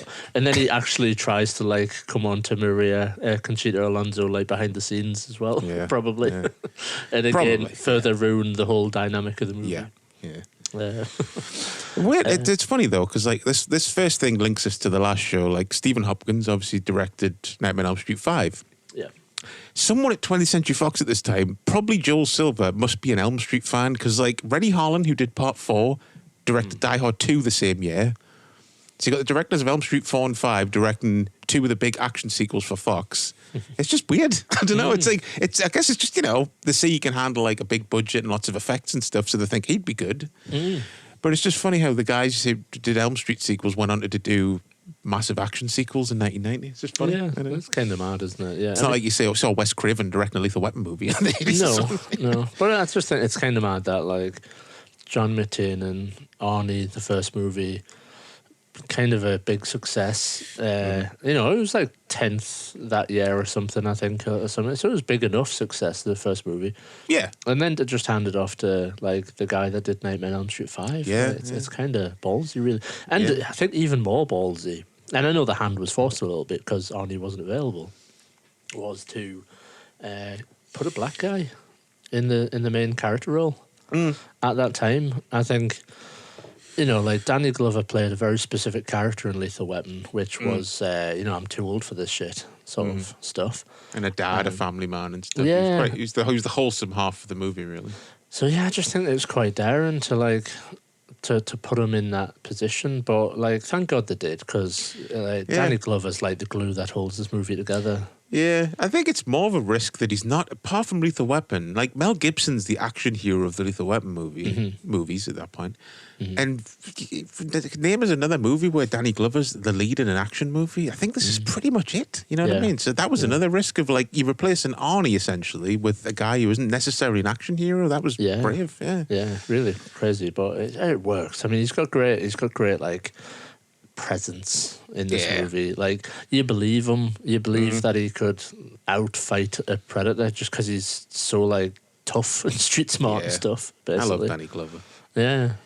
Bill Paxton says on the making of that, like he loved acting with him. He said it was almost like hypnotic watching him act. Yeah, because he's like you believe him when he's delivering his lines to you. And I'm like, yeah, totally. Yeah. And I think that's one of the reasons as well where a lot of actors and probably talent behind the cameras were drawn to this movie as well. Like I've always read that once they'd signed Danny Glover on, a lot of actors kind of were like, oh yeah, I would like to do that movie because I want to work with Danny Glover. Yeah, because he was like, besides Lethal Weapon, he was a serious dramatic actor. You know what I mean? So like, if you've got a Predator 2 and you've got Danny Glover in the lead, people are going to be like, oh right, okay, it's not just some cheap cash-in sequel to Predator. Yeah. Everything fell into place because they were forced to recast, because they had Danny Glover. It forced the movie to like look at itself differently and go, right, well, we're not going to do the same thing because it's not just Arnie again. So we need to tell a slightly different story, even though it's just a predator coming to Earth and killing people one by one for trophies. It like forced the hand a little bit. Yeah. The other link to the last episode, which went Oh, like, yeah. during the movie, I was like, what the fuck? Like, that's so weird and slight. There's a shot in the movie when they go back to the police station and it's panning across all the hustle and bustle of like people getting Oh arrested. yeah, I and love shit. that. I love that scene. And there's a cop who's like, he seems to be arguing with prostitutes that like, I think it's like their prostitution license has expired or something Oh like that. yeah. That guy is fucking Rod from Nightmare on Elm Street. That's Nick Curry from Nightmare on Elm really? Street. Yeah. Nice. I was watching going like, and I went, oh, it's kind of funny, you know, in the future prostitution. And then I was like, what the fuck? And I looked around it and went, fuck off, and checked the IMDb and honestly got a cold sweat when I saw it was him. I was like, what That's the so fuck? good. How is that possible? I like it. I guess, I don't know, it makes sense. They're probably him and like Stephen Hopkins travel in the same circles or something. Maybe. I think New someone. line, I don't know. I think someone has a time machine and they know what we're going to review and they're going back and changing movies to fuck with. Because that's such a weird fucking link that he's essentially a glorified extra in this. Yeah, just like Weird. blink and you miss it. Yeah, so weird. Yeah. I love though that, like you mentioned it, but like the subtle attempts at like setting the movie in the future, because I think there was kind of a reason why they set it in 97. I think they wanted to set it in the future so that they could talk about like global warming and like the planet's hot and that's why the predators come back. Yeah. But then they didn't want to set it too far in the future. And they thought like just 10 years after the original movie was enough. Yeah. But then they like consciously were like, well, how can we futurize it? And when you like know about it, you just can't unsee it. There's the prostitutes were licensed thing. There's everyone's got laser pointers on the gun, which is funny as fuck. When you like realize that literally every gun has a laser sight, Yeah. even his shotgun has a laser sight on it. Which isn't that fucking good. Arnie had one 1984 in Terminator. But then there's also like I think there's a bit like a random bit that's chucked in with a computer where there's just a computer going, Lieutenant Harrigan, he is a violent man. It's like, what the fuck? Why is there just a computer doing that? But it's just because they're like, oh, we need to make sure people understand it's in the future. Just don't bother. Like it's only 7 years in the future, for fuck's Yeah. sake. Yeah, because apart from that stuff, I like the future. I like a slightly shitty future in movies when they're like they don't go too mental and it's just like, oh, everything's gone a bit downhill. I always like that. Yeah. This kind of is kind of the perfect example. Similar of that, I would thing. say. It's like similar to Demolition Man, I guess. And Demolition Man's like, I'm pretty sure that's something like 1995 or something. I Or think it's 97 again. I think fucking filmmakers were just obsessed with 97. like the world's gonna be on fire in 97. Yeah. Am I remembering correctly though, or is this some sort of like? Have I just made this up, or is this in the extended universe that like this predator is supposed to be either younger or like less experienced or something? Yeah. Is that something that came up with later though? No, yes and no. It definitely came out later in like comics and fan fiction and stuff, but it was also the intention of the like filmmakers that this predator's more willing to take like risks and stuff because he is a younger predator. Because it's also a bit like a bit twatty and stuff, like the way it Yeah. leaves like Danny's necklace, leave it like hanging for Harrigan and stuff. I'm like, yo, you little shit. Yeah, I think that's an interesting element of this movie. Like it stalks like Harrigan more. It's like it identifies at the start of the movie that he's the one I want to kill ultimately. Yeah, he's 'cause that he sees ultimate him. trophy. Yeah, and then he circles them for the rest of the movie and like picks off his mates and stuff and that. And I kind of like that in a way. Like you said, Yeah. he's kind of twatty with it, basically. It's more of an antagonist this time rather than just like in the first movie. It's just like a guy going on a hunting expedition, basically. Yeah. He just bites off Monty and Chew. But yeah, this Yeah. time he's like a bit more of a horrible bastard. yeah, definitely. Yeah. Although What's I love that there's still more of the lore about like the bit when he doesn't want to kill the kid and and the pregnant Leona character and stuff. Yeah. So he's not a complete bastard. No, He's still obeying the rules. In some ways. there's a code. But what do you think of the fucking? It's one of those weird like referencing a movie things where it finishes the line with motherfucker. When Danny Glover takes it. That's the only bit where I'm like, oh, why'd you do that? That's What do you just- mean, like when the predator says it? When I go, motherfucker. And I'm just Yeah. like, oh, so Yeah. it takes us out of the movie a little bit, that bit. It's a bit member-berry, isn't it? Like It's to be it's fair. like it's a funny moment, but I'm just like, you're referencing a moment you would have no idea of. Like, what the fuck? yeah. Like people give, I guess people give that last Alien movie, I fucking forgot what it's called. Romulus? Is that So, what it's called? aye, that's the one. Yeah. That's one. Remus, fucking who cares? Revengeance. The last Alien movie, like, you know, the whole get away from her, you bitch line Yeah. in the movie. And people are like, "Arr!" And it's like, I guess it's not a modern problem. It's something that's been happening for a long time, ultimately. But yeah, I mean, it's kind of linked. There's two things about that scene I dislike. I dislike the light member berry bit, and also just I don't think the predator creature effects are just quite as good. Oh, do you not think? No, just that his face. I don't know. His face looks more fake to me. Yeah, I guess than in the it's first just one. it's because they've tried to make it a bit more of a unique look, so it's just a different character. But I think maybe it's just they went. I don't know if too far is the right thing to say, but like it's more detailed, like as far as like the skin and the little It's tendrils got, and stuff kind of like like that. tiger stripes or something, Yeah. right, on his skin and stuff. I mean, I commend them for not just doing the same thing again. Like they've Yeah, tried just to do their own thing. get the old suit out of mothballs and just use the same suit. You know? But yeah, I've always thought though, like, I don't know. My gut reaction when I first saw it as a kid was probably like, it doesn't look as cool as the first one, the Predator. It looks goofier. There's something about it that doesn't look as good. Yeah, but I'd probably do prefer the first one. Yeah. Like as far as the design goes, even though they're very similar. But I know what you mean. There's just a certain. I think it's just too much detail or something. Yeah, Like they went slightly too far to make it different from the first movie. I do like though the overall look of the Predator. You know, when he's got the helmet on and stuff. And Oh, that. yeah. I like I love all the gadgets. I love that they're like expanded upon. You know, like the staff. He's got the dart gun, the net gun. Oh, that net. Yeah, you can tell how much was cut out of that bit. It barely shows it ripping through his skin. Yeah, I would very love to see the full uncut version that they like submitted to the NBA and got an X or something. Like, nope. Because like was said before, there's just something about like 1991 where Hollywood was just like fucking whatever, just made films like angry. super violent. Yeah, meaner as well. Yeah. Like not necessarily more violent, but just something. Because like Terminator 2 has this as well, where it's just something meaner about it. Yeah. You know, like Jerry's all like, "Hey, I'm a lovable character, ain't I?" And he's like got loads of humorous like bits in the movie and stuff. Yeah. And then the guy just fucking gets his head and spine torn out like 30 minutes later. Yeah. And you're like, yeah, that's kind of mean, that, like. Yeah. Although I do love how when he gets his balls crushed. Oh yeah. When Leo, the character Leon, is like, yeah, nah, I'm not putting up with your shit, mate, and just grabs him by the nuts. But yeah, as far as like the motherfucker line probably getting a laugh out of some people at the time. Like there is some genuinely like good funny comedy. Like I love the whole first aid kit scene in the bathroom. I've always liked how it's like The him old just sorting woman himself out. as Yeah, well. just I'm a cop. I don't think he gives a shit. It's a good line. Yeah. And obviously just like most of Danny Glover's lines, like throughout the movie, basically, whenever he's like, you know, he's just like, God damn it, and stuff. And he's I just think- an ordinary guy. I think I timed it. I think it's 12 minutes before you get the first son of a bitch, which I was like, there it is. Son of a bitch. Son of a bitch.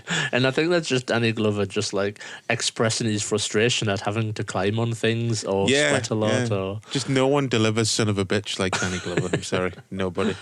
I love that when you first see Bill Paxton, he's like sweated through his suit. Oh, yeah. And the big sweat patches under his arms and stuff. I bet that, like, the person on set who had just spritzed them down and Rambo, I bet they were busy every fucking day. Every shot, they were like, oh, touch up the sweat. Constantly. I mean, both movies, really, because no one's dry in Predator. No. Which something we didn't mention, but I'll just quickly chuck it in. Apparently, it was quite cold during the shoot for Predator 1. It doesn't at look certain it. points. Doesn't look yeah. Apparently, it was like during, I don't know, the winter of the jungle or something, and it was like those moments where you genuinely had to wrap up because it was quite cold. Apparently, I imagine it's probably one of those places where, like, as soon as it hits, like, 6 p.m., it just goes fucking ice cold. Like, as soon as the sun goes in. yeah, like kind of weird part of the world. Yeah. But yeah, this is a great movie though for like, I guess another movie to watch like in the winter when you want to Yeah. feel warm. Yeah, basically. exactly. Yeah. Warm yourself up because everyone's sweaty betties. And you watch The Thing in the summer, at the height of summer, watch The Thing. Yeah. Or Empire Strikes Back or something. I love the just to talk about some scenes though. Like I love the like opening, the big war between the They're like the Colombians. I'm trying to think. It's Colombians, isn't it? Colombians and Yeah. Jamaicans, that's the war that's Yeah. going on, yeah. And that Scorpio guy. He's like, Scorpio is ready. Yeah, yeah. And the guy that puts cocaine on his bullet wound, that's insane. Like, what would that do, mate? I guess it would get in your bloodstream quicker, I Maybe, suppose. yeah, I suppose. Yeah. I did read. I'll have to check this out. But apparently, that Scorpio guy is in the first one as well. He's like one of the like militia guys or something. Ah, in the okay. village, apparently. Ah, that's cool. Yeah. Yeah. So they got him back randomly. But yeah, I don't know. I think we've already said it, but like something about like scummy future LA. It's the same sort of vibe as like scummy 80s New York. Yeah, where it's yeah, like definitely. it's hard to recapture that feel of like you know just like streets with lots of litter and I don't know, something about them. I love that look. And the heat just adds to it as well. Yeah, It just feels yeah. like everyone's sweaty, the fucking street probably stinks. Yeah. But has Danny Glover ever had a cooler moment than the moment where he like knocks the car door off and drives up to the... I think that's a cool moment. That's such a good moment. It's a great scene, yeah. Yeah. Yeah, and like blocks the way so all these cop buddies can be like rescued and stuff. Yeah, Just one of them guys that like takes charge. Oh, yeah. But you believe, like I said, he has a great presence in the movie where you just think, oh yeah, he can get it done. Yeah, I would like to have seen Danny Glover play more like action hero cop roles. I especially love how hot-headed he is. Like, there's a point where he literally's just going to go and fucking batter the chief. He's like Yeah. chasing after Robert W. And stop, Yeah. stop. Yeah, Danny's like, no, he like has to pull him back, basically. Yeah, pretty much just sprinting after him to batter him. It's fucking hilarious. Yeah. But yeah, the like the setup. I love all the like factional stuff. I love that you've got basically like the police, the Colombians, and the Rastafarians. I can't remember that you said the name before. The bloody Jamaican guy. Jamaicans. Sorry, Yeah. Jamaicans. The word just popped out of my head. I'm trying to think. Is there another faction? No, I think that's it. No, I think that's it, pretty much. Apart from, like, I guess Gary Busey's little team of folks. Yeah, no, I that suppose weave that's the probably wind. what I'm thinking. No, sorry, yeah. Yeah. And then you've got the other element of like the feds in air quotes, and it just feels like there's a lot of like elements playing off against one another. It's not just about a predator. It's like all these No. other things. There is one thing as well, speaking of like the opening, I do love the, the bait and switch of the palm trees of LA, and you think you're back in the jungle, then it's the skyline. I always like that. It's a Yeah. cool way to start the movie. Yeah, it's like it looks like a model shot or something, doesn't it? That I think. Yeah, But it's yeah. like really cool, and I love the big just red the red lettering. Oh, yeah. Predator 2, Yeah. Prayer 2. and then just on with the film. Yeah. Doesn't, You it know what doesn't it's hang about. Yeah, it doesn't hang about, does it? Yeah. And of course, you've got the ending on the ship with the alien skull, which they just put there as a little Easter egg. And Of 'cause that course. was Aliens vs Predator a thing yet? Like the comics? Uh, I think was it not just a couple out at that point or something? Maybe, yeah. So I know, I think about me Dark Horse history here. Like, Concrete Jungle had been a thing. Well, the Predator comic had been a thing in '89. Okay. And then I think that comic was renamed a bit later to be called The Concrete Jungle. But it was like loosely the plot of this movie, but it had it was like Arnie's brother, basically. Classic. So like Dutch's brother was a New York cop, so it was set in New York. But like there's a bit in it where they're on the train and stuff, and like the Predator's on the train and kills people and stuff. So there's a lot of elements from the comic, and I don't know, I can't quite remember. If I could be wrong, there might have been an AVP comic at this point, or it just this movie generated enough buzz that there was one shortly after it. Because Stan Winston, now one of the effects crew, kind of briefly mentions it in the making of it. I'm sure he says something like a nod to the comics that were going on at the time. So maybe it just started up or Yeah, it something like just that. happened. Yeah. It's it makes sense. I like that kind of happened organically, the AVP thing, Yeah. and those universes do kind of work like together. Oh yeah, it's I guess. perfect. Yeah, it's perfect. It works better than like the other one that never happened as a movie, RoboCop versus Terminator. Like that Yeah. just wouldn't work as a movie. No, just be like ridiculous. I mean, Come like, on. from what I remember the comics, I was just always a bit like, it's kind of fun seeing them on the same page, but like I don't know. Yeah, ultimately, no thank you. Yeah. It's enough that like Cyberdyne, isn't there like a crossover like between Terminator or something? There's like some mention of Cyberdyne and RoboCop or something. I can't remember. I don't know. Yeah, there's something. It's escaped my mind now, but I'm sure there's like technically a link between the Predator and the RoboCop and the Terminator movies. I think it might be a deleted scene, maybe as I'm thinking of, where somebody mentions it. Well, I guess thinking about it as well, they were both produced by this. They're both Orion movies, weren't they? Yeah. So I guess they could have got away with it back then. Yeah. Yeah, it had something to do with the factory. I have a feeling something about the factory, and there's some sort of nod to RoboCop or something, maybe. Oh, okay. But yeah, another set piece though, just want to particularly talk about is obviously the whole naked guy hanging upside down when the Jamaicans killed the Colombian leader. Yeah, that's a moment like when I saw it when I was a kid, I was like, oh, fucking hell, what the fuck? Like, it just starts off with like really aggressive writing. Terry Weigel, her name is as well. No, you looked her up, did you? I did.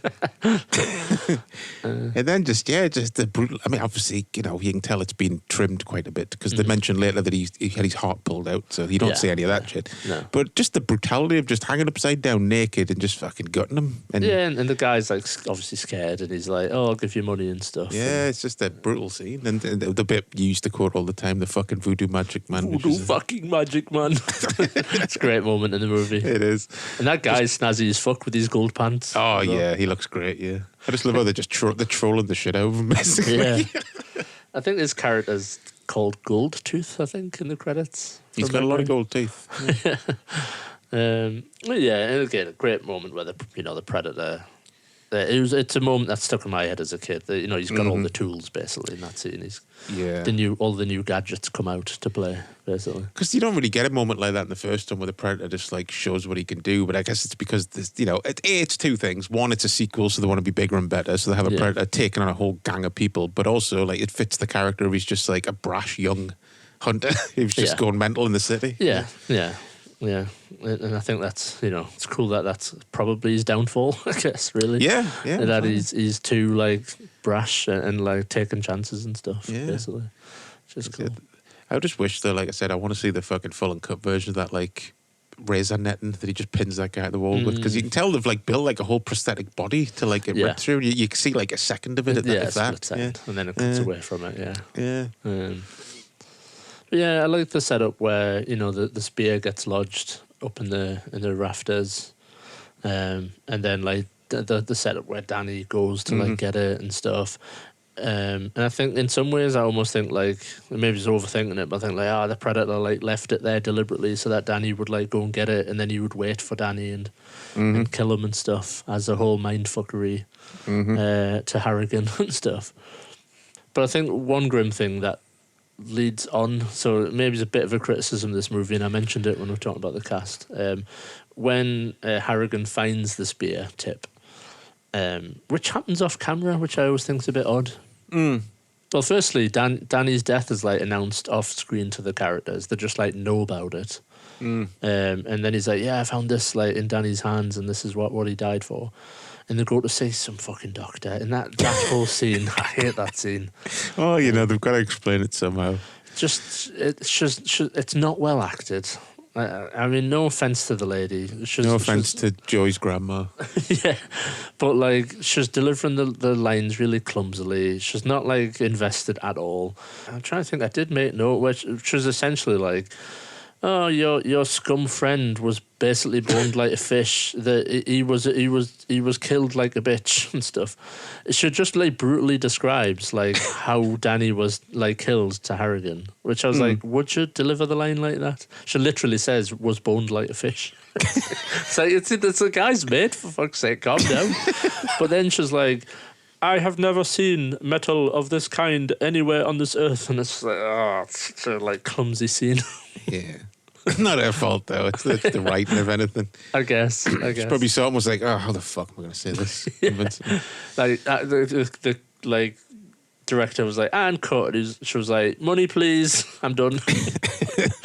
Bye, and just left the set. I do always forget though that it is the same writing duo, the brothers that wrote the first movie. For some reason I always think it's a different writer, but no, it's them as well. No, same, yeah. I would say one thing, my criticism is why the fucking Predators using their cloaking device on their own ship at the end? Why are they just walking around invisible? bumping into each other and shit. Like picking the noses and stuff. Nobody can see them doing it. Well, I guess they were like lurking. They were like, here's fucking Rodney. He's gonna fuck up. Young Rodders. And they're all just stood about in the cloak can. He's definitely gonna die here. And stuff, not helping. I mean, from a filmmaking standpoint, it's so they can make a cool entrance. But Yeah. I was just thinking, literally, and being like, it doesn't make any sense. Like, Danny Glover should have went on the ship. One of them's like just reading the paper in the chair, and one of them's making tea and stuff. Yeah, like they're all just casual, like doing Yeah. stuff. Or maybe it's like he just walks into one of them, and there's like a little funny scene where his like nose goes up, where he's like, just like walks into one when he can't see them. But what about obviously King Willie? Got to mention King Willie at that moment. That's a great moment. The scream and then the cut to the severed head. I've always liked that bit. That Cool bit always idea. stuck in my head when I was a Yeah, kid. definitely. And then obviously the whole Predator jumping down into the water. Oh, and stuff. the water shooting, like the stomps through the Yeah. puddles. Yeah, it's such a good moment. I think like the effects, the visual effects for the invisibility are definitely better than the first movie. They yeah. nailed the technology for this one. Yeah. I think overall the visual effects are like really, really good in this film, and obviously that's why they hired the director, like Hopkins, because he's like a very visual special effects sort of guy. Yeah, like I was saying when we're talking about Elm Street, like 5's probably my least favourite, but there's a lot of like visually that film's like stands apart from a lot of the other sequels. Like it's Oh, an yeah, interesting massively. looking movie. Yeah. Massively, yeah, and this film has that going on. Like and we'll talk about these elements in a sec, but like in the slaughterhouse where it's all like blue and stuff, Yeah. and the torches, and there's a lot of moments in this movie where you're like, that's visually very nice, like, and the effects and stuff, but also just the stage and then the lighting and stuff's really well done. There is one thing that never dawned on us before. That scene with them going into the meat warehouse and stuff.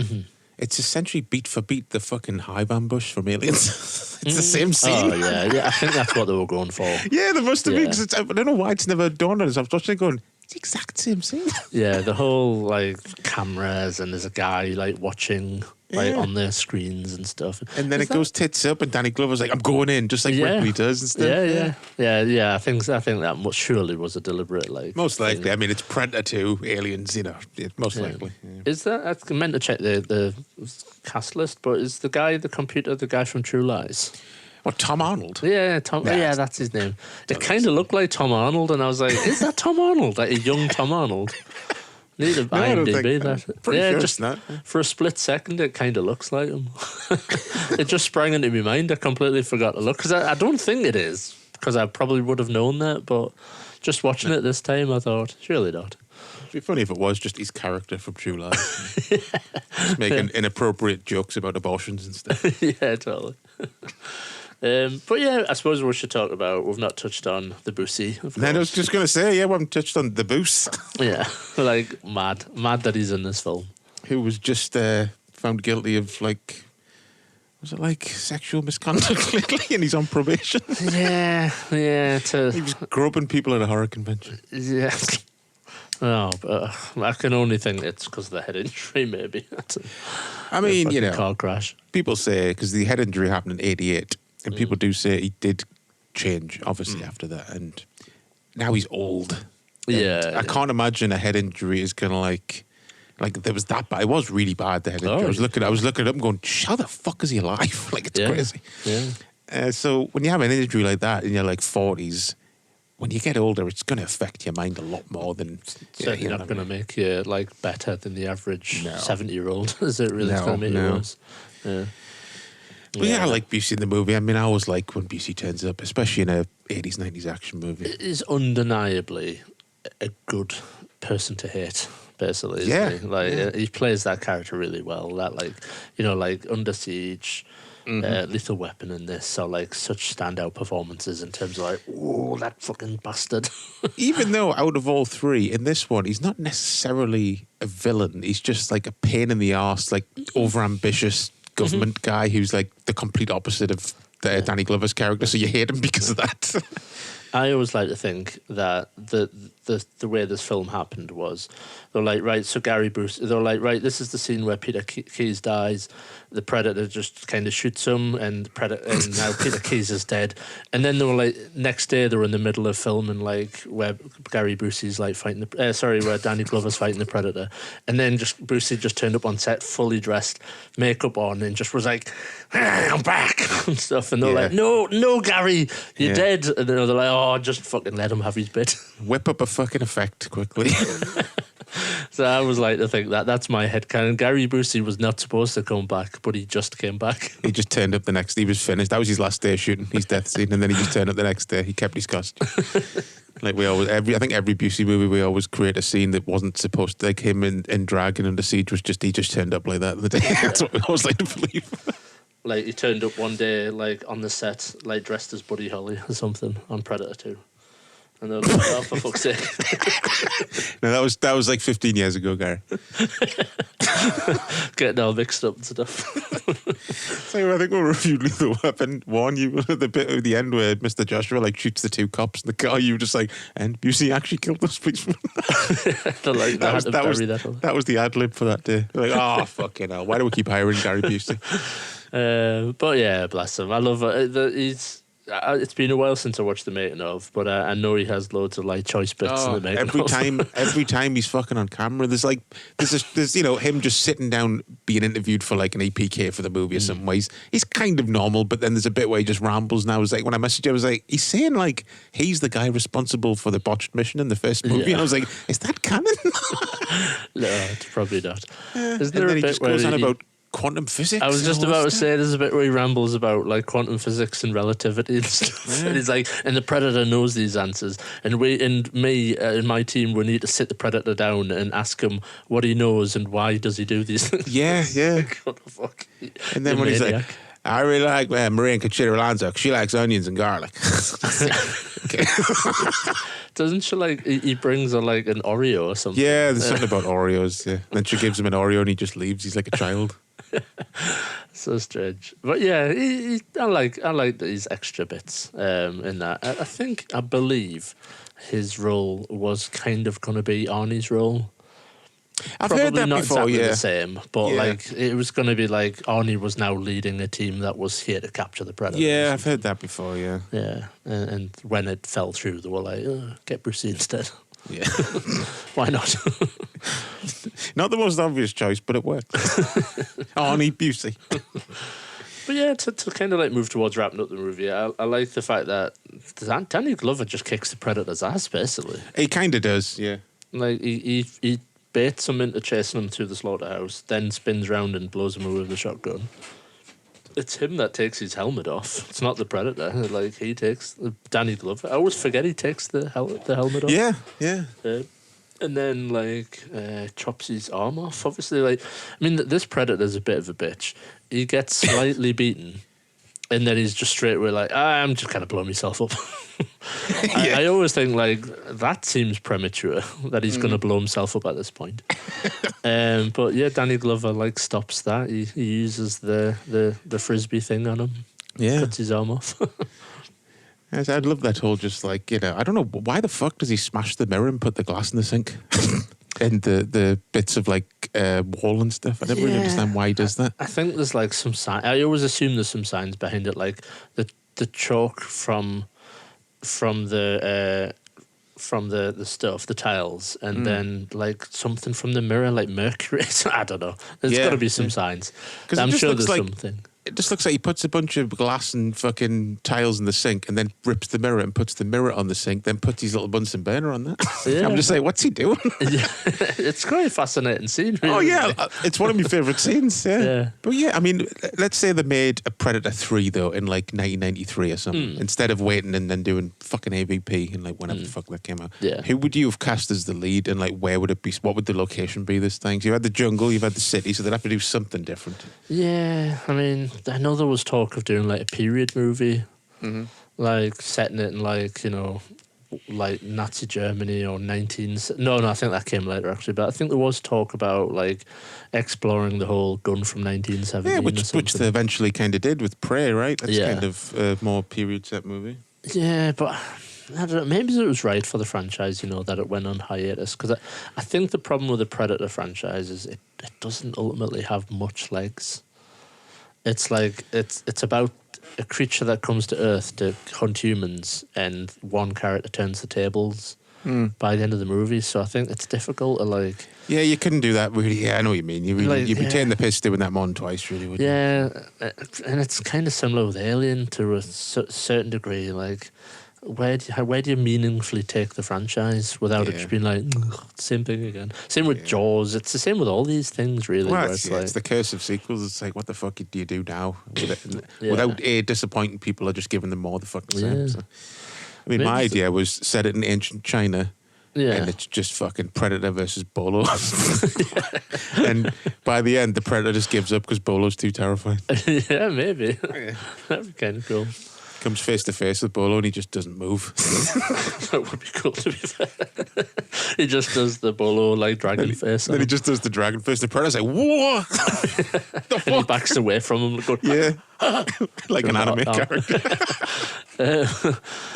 Maybe, and this is the ironic thing about where the franchise went with Predators. Like, I probably would have set it on an alien planet, and like had the humans be taken out of their element and dumped on an alien planet. Yeah. So to the movie Predators credit, they probably explode what I would have exploded in a Yeah. Predator 3. Just a shame Predators was a bit meh. Yeah, yeah. I can't remember next to nothing about. I can remember next to nothing about that film. Apart from it had Adrian Brody in it, a Yakuza guy, and Lawrence Fishburne randomly turning up as fucking Colonel Kurtz in the middle And, of the fucking movie. And whatchamacallit, oh god, his name's just popped out of my head. Oh, Danny Trejo.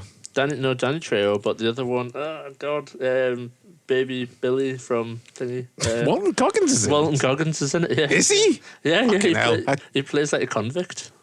Oh, so he does. Oh, Yeah. he's the rapist, isn't he? Yeah. he's got Fuck. like the whole prison suit on. And That was stuff. the one bit where, like, I pissed myself laughing. I felt bad for laughing at the joke where he's like, man, I'm going to get out here and do a whole lot of raping or something like that. And I was like, He Jesus does. Christ. Yeah, you could always rely on Goggins to play some scummy guy. Play some scumbag who's weirdly fucking funny. Yeah. So yeah. I think we're just talking about Predators now. Yeah. It's a shame. Predator 2 killed the franchise for like 14 years, basically. It essentially did, because I'll get into it in a minute. It didn't really do that well as far as, like, Yeah. overall of the year. Yeah, it definitely put the franchise on hiatus, and yeah, I think it's the comics and the video games that kind of carried the franchise on for the next like probably 2 Oh, yeah. decades. Yeah. Like even beyond like Predator, AVP and Predators coming out, it was the like the expanded universe and the fan love of the first 2 movies that carried it on truly. Yeah, definitely. Franchise. Yeah. So Predator 2 finished 38th overall at the end of the year, bringing in 30 million in the US, as opposed to the other big Fox sequel that year, Die Hard 2, which finished 8th with 117 million under its belt. That's just, I think that's only US. It's a lot of sequels in 1990, though. Do you want the list of the sequels that Let's were do in it. 1990?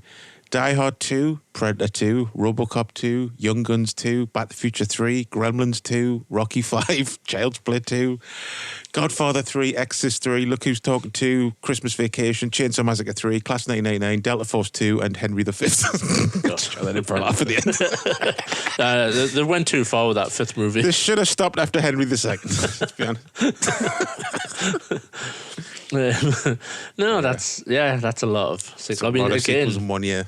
people think it's a modern problem. You know, like Oh, yeah. everything's a sequel and everything's a franchise. Like, It's like, it's just something that's come around again. Like, for years, it was like 80s was always seen as the decade of the sequels, what with Yeah. all the slasher, like Nightmare on Elm Street, Friday the 13th, and like Die Hard, Lethal Weapons and stuff, but Yeah. it just comes around again. They became unfashionable for a while, They sequels. really you know? did, yeah.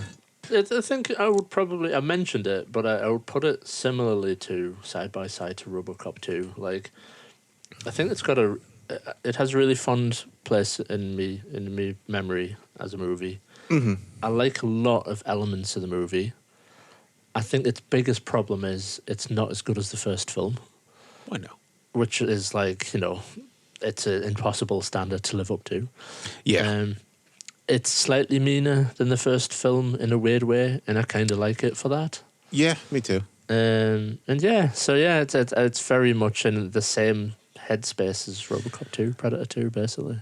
What do you prefer out of the big Fox sequels of the other, Die Hard 2 or Predator 2? Ooh, yeah, that's a tough question. Probably Die Hard 2. Over the years, I've grown to really enjoy Die Hard 2, to be fair. Yeah, I don't dislike Die Hard 2. I probably prefer Predator 2, though. If I was Yeah. going to rewatch something, I've always just thought Out of the first three, Die Hard 2's always been my least favourite. Even though there's a lot of good stuff in it. Like, I love Sadler in it and stuff. And Yeah. little Dennis Franz. Yeah, it surprised me. I wouldn't have thought you'd go for Predator 2 over Die Hard 2. Yeah. Yeah. Like, as far as, like, you know, Predator 2 or Die Hard with a Vengeance or something, I'd pick Die Hard with a Vengeance. But Die Hard 2, Predator 2, I'll pick Predator 2. Yeah, it's interesting. Once again, we're like kind of opposite ends there. Where like you would expect me to go for Predator 2 because I'm Yeah. more of a sci-fi person. Yeah, but true. Yeah. Yeah. I just think like I like a lot of the bits of Predator 2, but overall as a movie, it's probably not my favourite out there. Like, you know, Predator 1's an easy like top 10. Predator 2, like, it might not feature in me top 25 or 50. It would, I don't know, would it feature like top 15 like favourite sequels? Oh, I Possibly. think it would for me. Yeah, I'll have to do that maybe. Like do a list and come up with that. Yeah. Speaking of which, though, speaking of films to watch in the summer, Die Hard 2, there's another one. Very snowy film. There's something to watch in the summer. cold. When you get all Another cold sweaty. film. You know? So I guess let's move on to which one I've done in a while, because we haven't done a proper show in a while. Merchandise and all that jazz. Artwork. Video games. Should we do artwork? Yes. The first thing to really obviously highlight is a lot of the art is just Predator stuff, really. Yeah. Bit of Predator 2. You do get some Predator 2 art, but predominantly the art is always Predator 1 stuff. Well, yeah. The one that I think Stacey would probably want us to start with is the Krzysztof Demaretsky artwork, which is like, there's one that's just Arnie and then the Predator. Yeah. Really nice artwork that we always wanted to get, but it's like super expensive. Yeah, oh, shit. Is Is it quite an old one? Yeah, maybe it's going, I don't know, 8 to 10 years back or something. Yeah. But really, I really like the art. I like it's like a double. I always like artwork where there's like, it's a 2-pack. Yeah. Basically, like complementing art, like one of the Predator and one of Arnie, but just really complex drawings. Like there's tons going on, like in leaves and stuff. Yeah. I like how the title's in like the Predator font, like the Predator language as well. That's a nice touch. Yeah, really cool. Really like him as an artist. I think his style is like complex art. There's always like crazy amount of like stuff going on in the image. Yeah, we featured his stuff more than a couple of times in the show. Yeah. He's done a lot of the big movies that we've talked about over the years. He's a really like sought after artist and does like a lot of art, and it gets really expensive, his stuff. Oh, I can generally. imagine. So great artist. But another big artist, Gabs, obviously. I like Gabs' stuff. Yeah, I like the staging of the art, like the way the characters are laid and stuff. Really nice. I guess the miniguns on there twice technically. Like, I was going to say, double the minigun on that. Blaine and Mac has it. Yeah. Poor Poncho and Hawkins though getting shafted. Where are they? Yeah. Where are they? Yeah, Come on, you could have fit them in next to fucking Sonny Landham there. Yeah, they're just like, they're the two non-muscly guys, so fuck them. Didn't tell what Gabs liked about that movie. Was there any that caught your eye in terms of? I like that Matt Ferguson one of just, it's almost like a serene shot of the Predator under the waterfall. It's quite a moody image. Oh yeah, it is. Yeah, I like that. Yeah. Matt Ferguson's done quite a few like little bits. Like he did like a kind of a similar one for Predator 2 as well, in the city. The one with the lightning striking. Oh yeah, that's really nice. Yeah. Which we should probably mention, like that bit in the movie is ridiculous, where the Predator climbs on top of the gargoyle and gets struck by lightning. Yeah. But it's great. It's great. It's just like makes it would kill him. It's like, I don't care if he's an alien. It would kill him. Like if a couple of rounds of a shotgun can floor him, a fucking lightning strike would just implode him. You know what I mean? Maybe that's why like he was in rough shape by the end of the movie. Like they didn't show it on film, but like after the camera cut, the Predator was like, "Fucking hell! What the fuck did I do that for? Fucking idiot!" He like limped down the building, like, "Me back! Oh god!" They're just on the ship, like keeping track of his vitals, going, "What the fuck's he doing?" Like, what happened like 20 minutes ago? Like, I was struck by lightning. No. Yeah. He's like, it must be a malfunction. I don't know. He's like, no, Like his dreads are all wiry and stuck up. It's a parody that writes itself. What's this? Badlands. Matt Ferguson did the Badlands poster, didn't he? Yeah. I thought Stacey thought she would put in some of the the more recent art, because I think it's kind of cool that Matt Ferguson's done that, basically. Is that the official poster, or has he just done an alternate for it? I think it's like sanctioned by 20th century, basically. Yeah, I don't think it's like necessarily the official It's not one. being used in much promotion and stuff. I could be wrong, to be fair. I have seen the image about. I just don't know if it's like cinema art. The only reason I'm asking is just because it's just too good for a modern poster. Yeah, You know what I true. Yeah. Yeah, it could be though, because he has been getting a lot of exposure recently. Like, there's been a few times where like he's been paid by Disney and stuff to do like a Star Wars poster and Yeah, stuff. but this happens when you're good enough. I mean, look at Paul Shipper. I mean, he got like chose by Spielberg because of his similarity to Drew Struzan to do the Ready Player One poster. He's done some official Star Wars re-release posters and stuff. Yeah, you know? yeah. So maybe his like artwork is finally healing itself in terms of like movie posters and stuff. I mean, hopefully. Fucking hell. yeah, the shite that we've had for the last like 20 years or something. Yeah.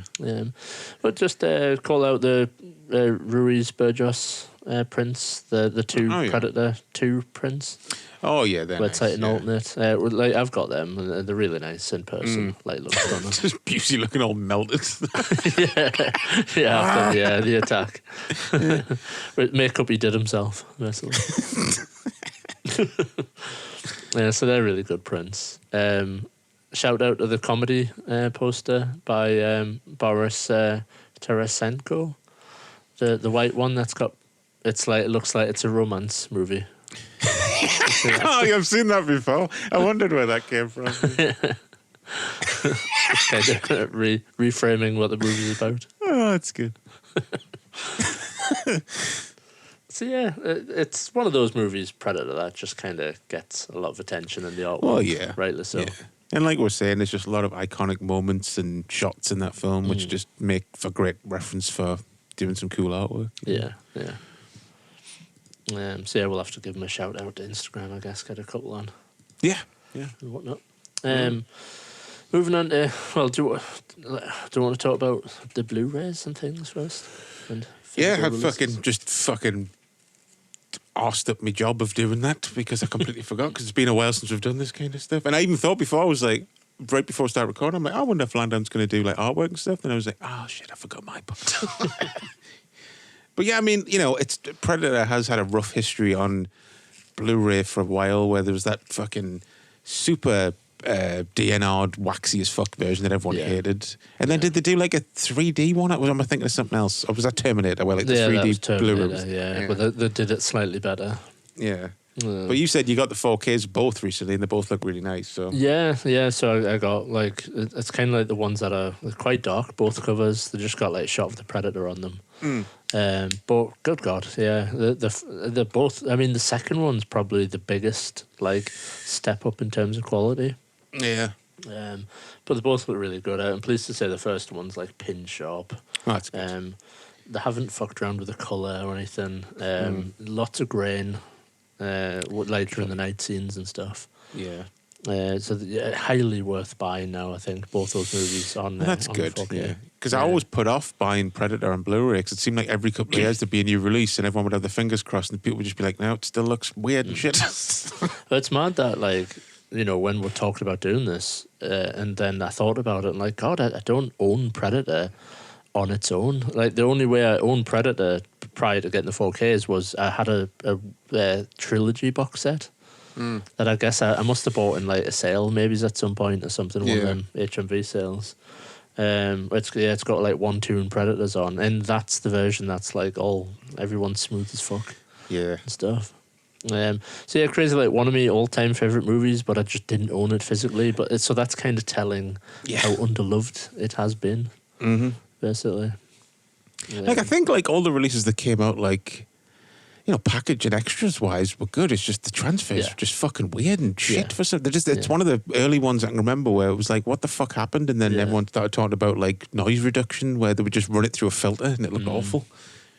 Probably because people wanted to try and correct, because the first movie does have quite a lot of grain at times, like shooting at night in the jungle and and then those scenes that we're talking about where the footage almost looks like stock footage. Yeah. And I guess somebody somewhere just wanted to try and fix that. Yeah. But did it really shittly. basically. Yeah, just went way too far with it. Yeah. Yeah, so yeah, I'm really pleased, and yeah, highly recommend the 4Ks, especially if you can get them like as a double pack somewhere. I think the one like 2 for 30 deal on Amazon.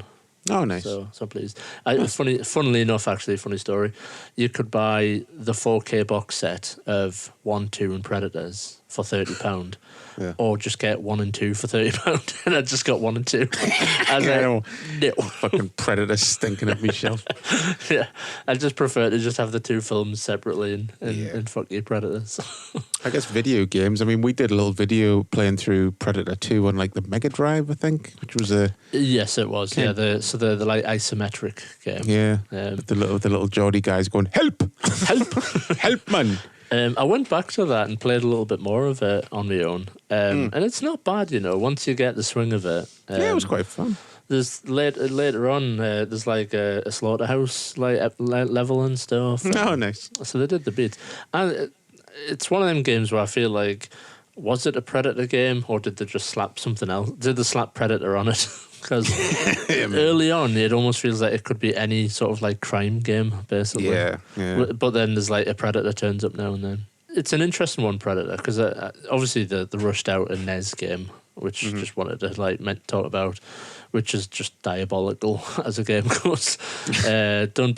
Published by Activision and developed by Pac-In Video, who were responsible for a few ropey games on the NES.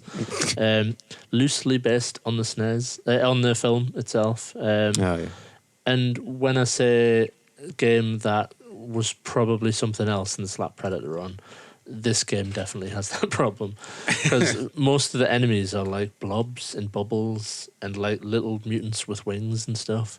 Classic. Is there a snake in it? Probably, yeah. So they definitely just slapped Predator. I think that they made it more into a Predator game. You can get collectibles that are like power-ups that make you go bigger. Just like your fucking Mario for some reason.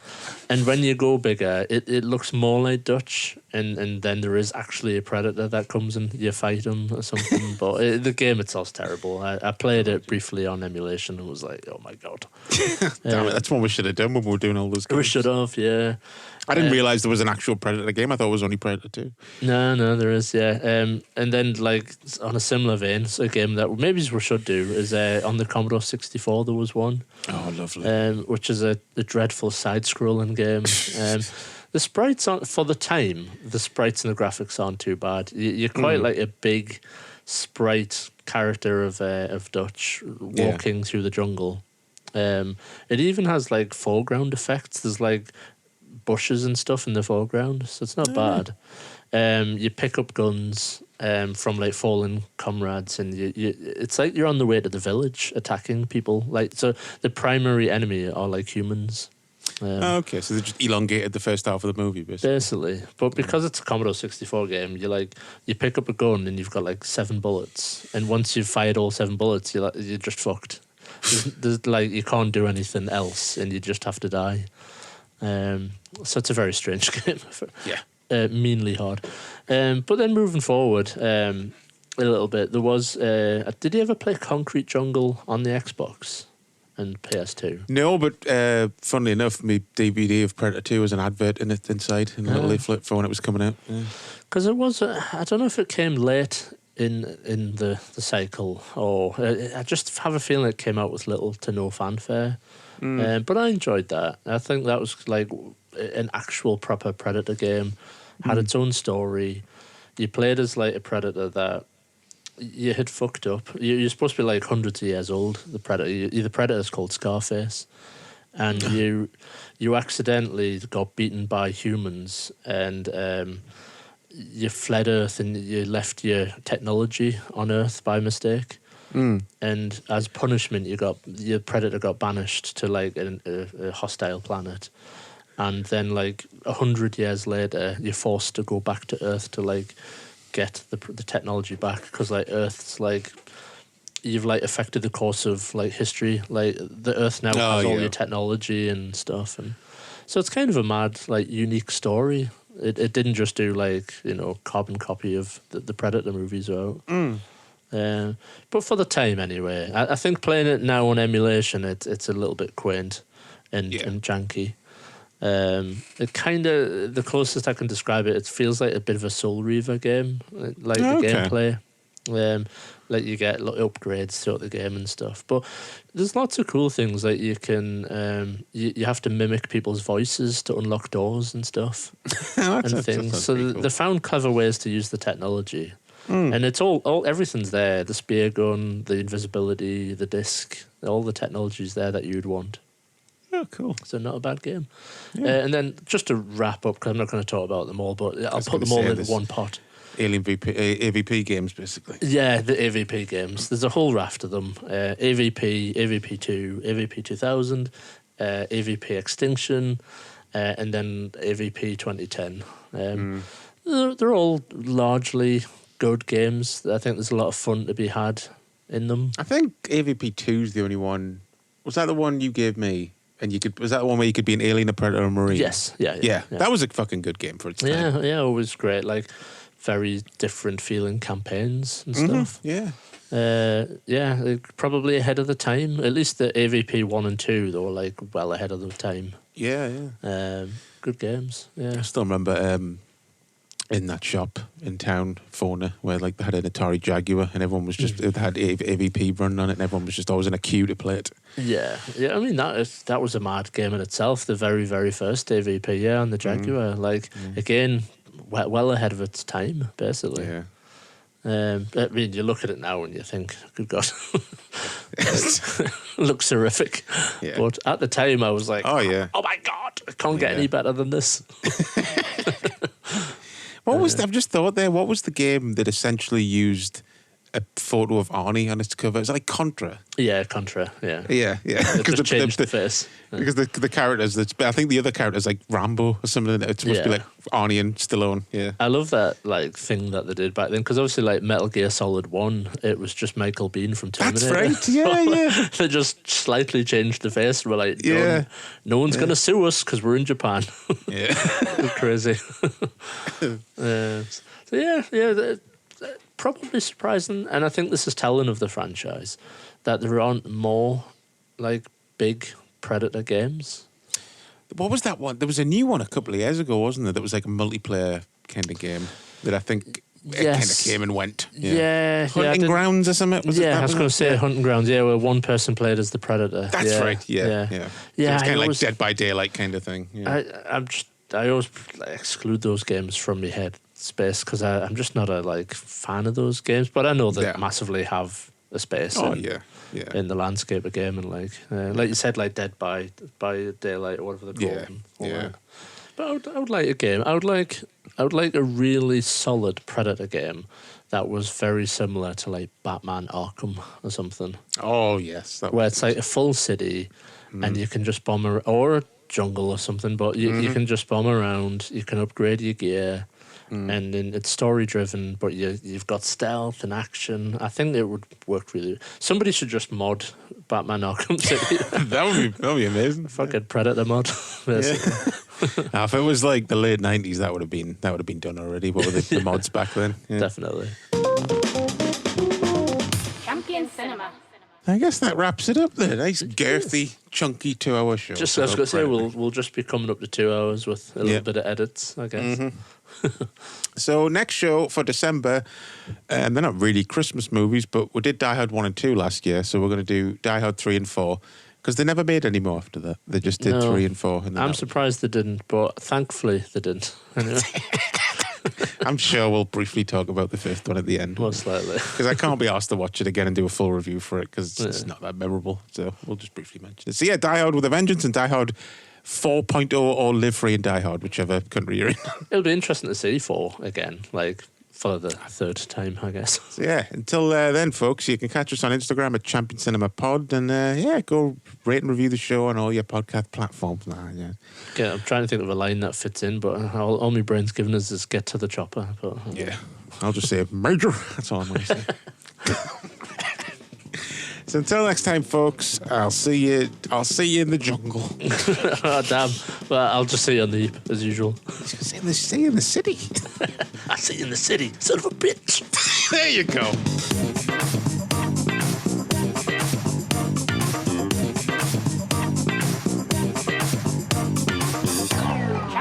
Cinema.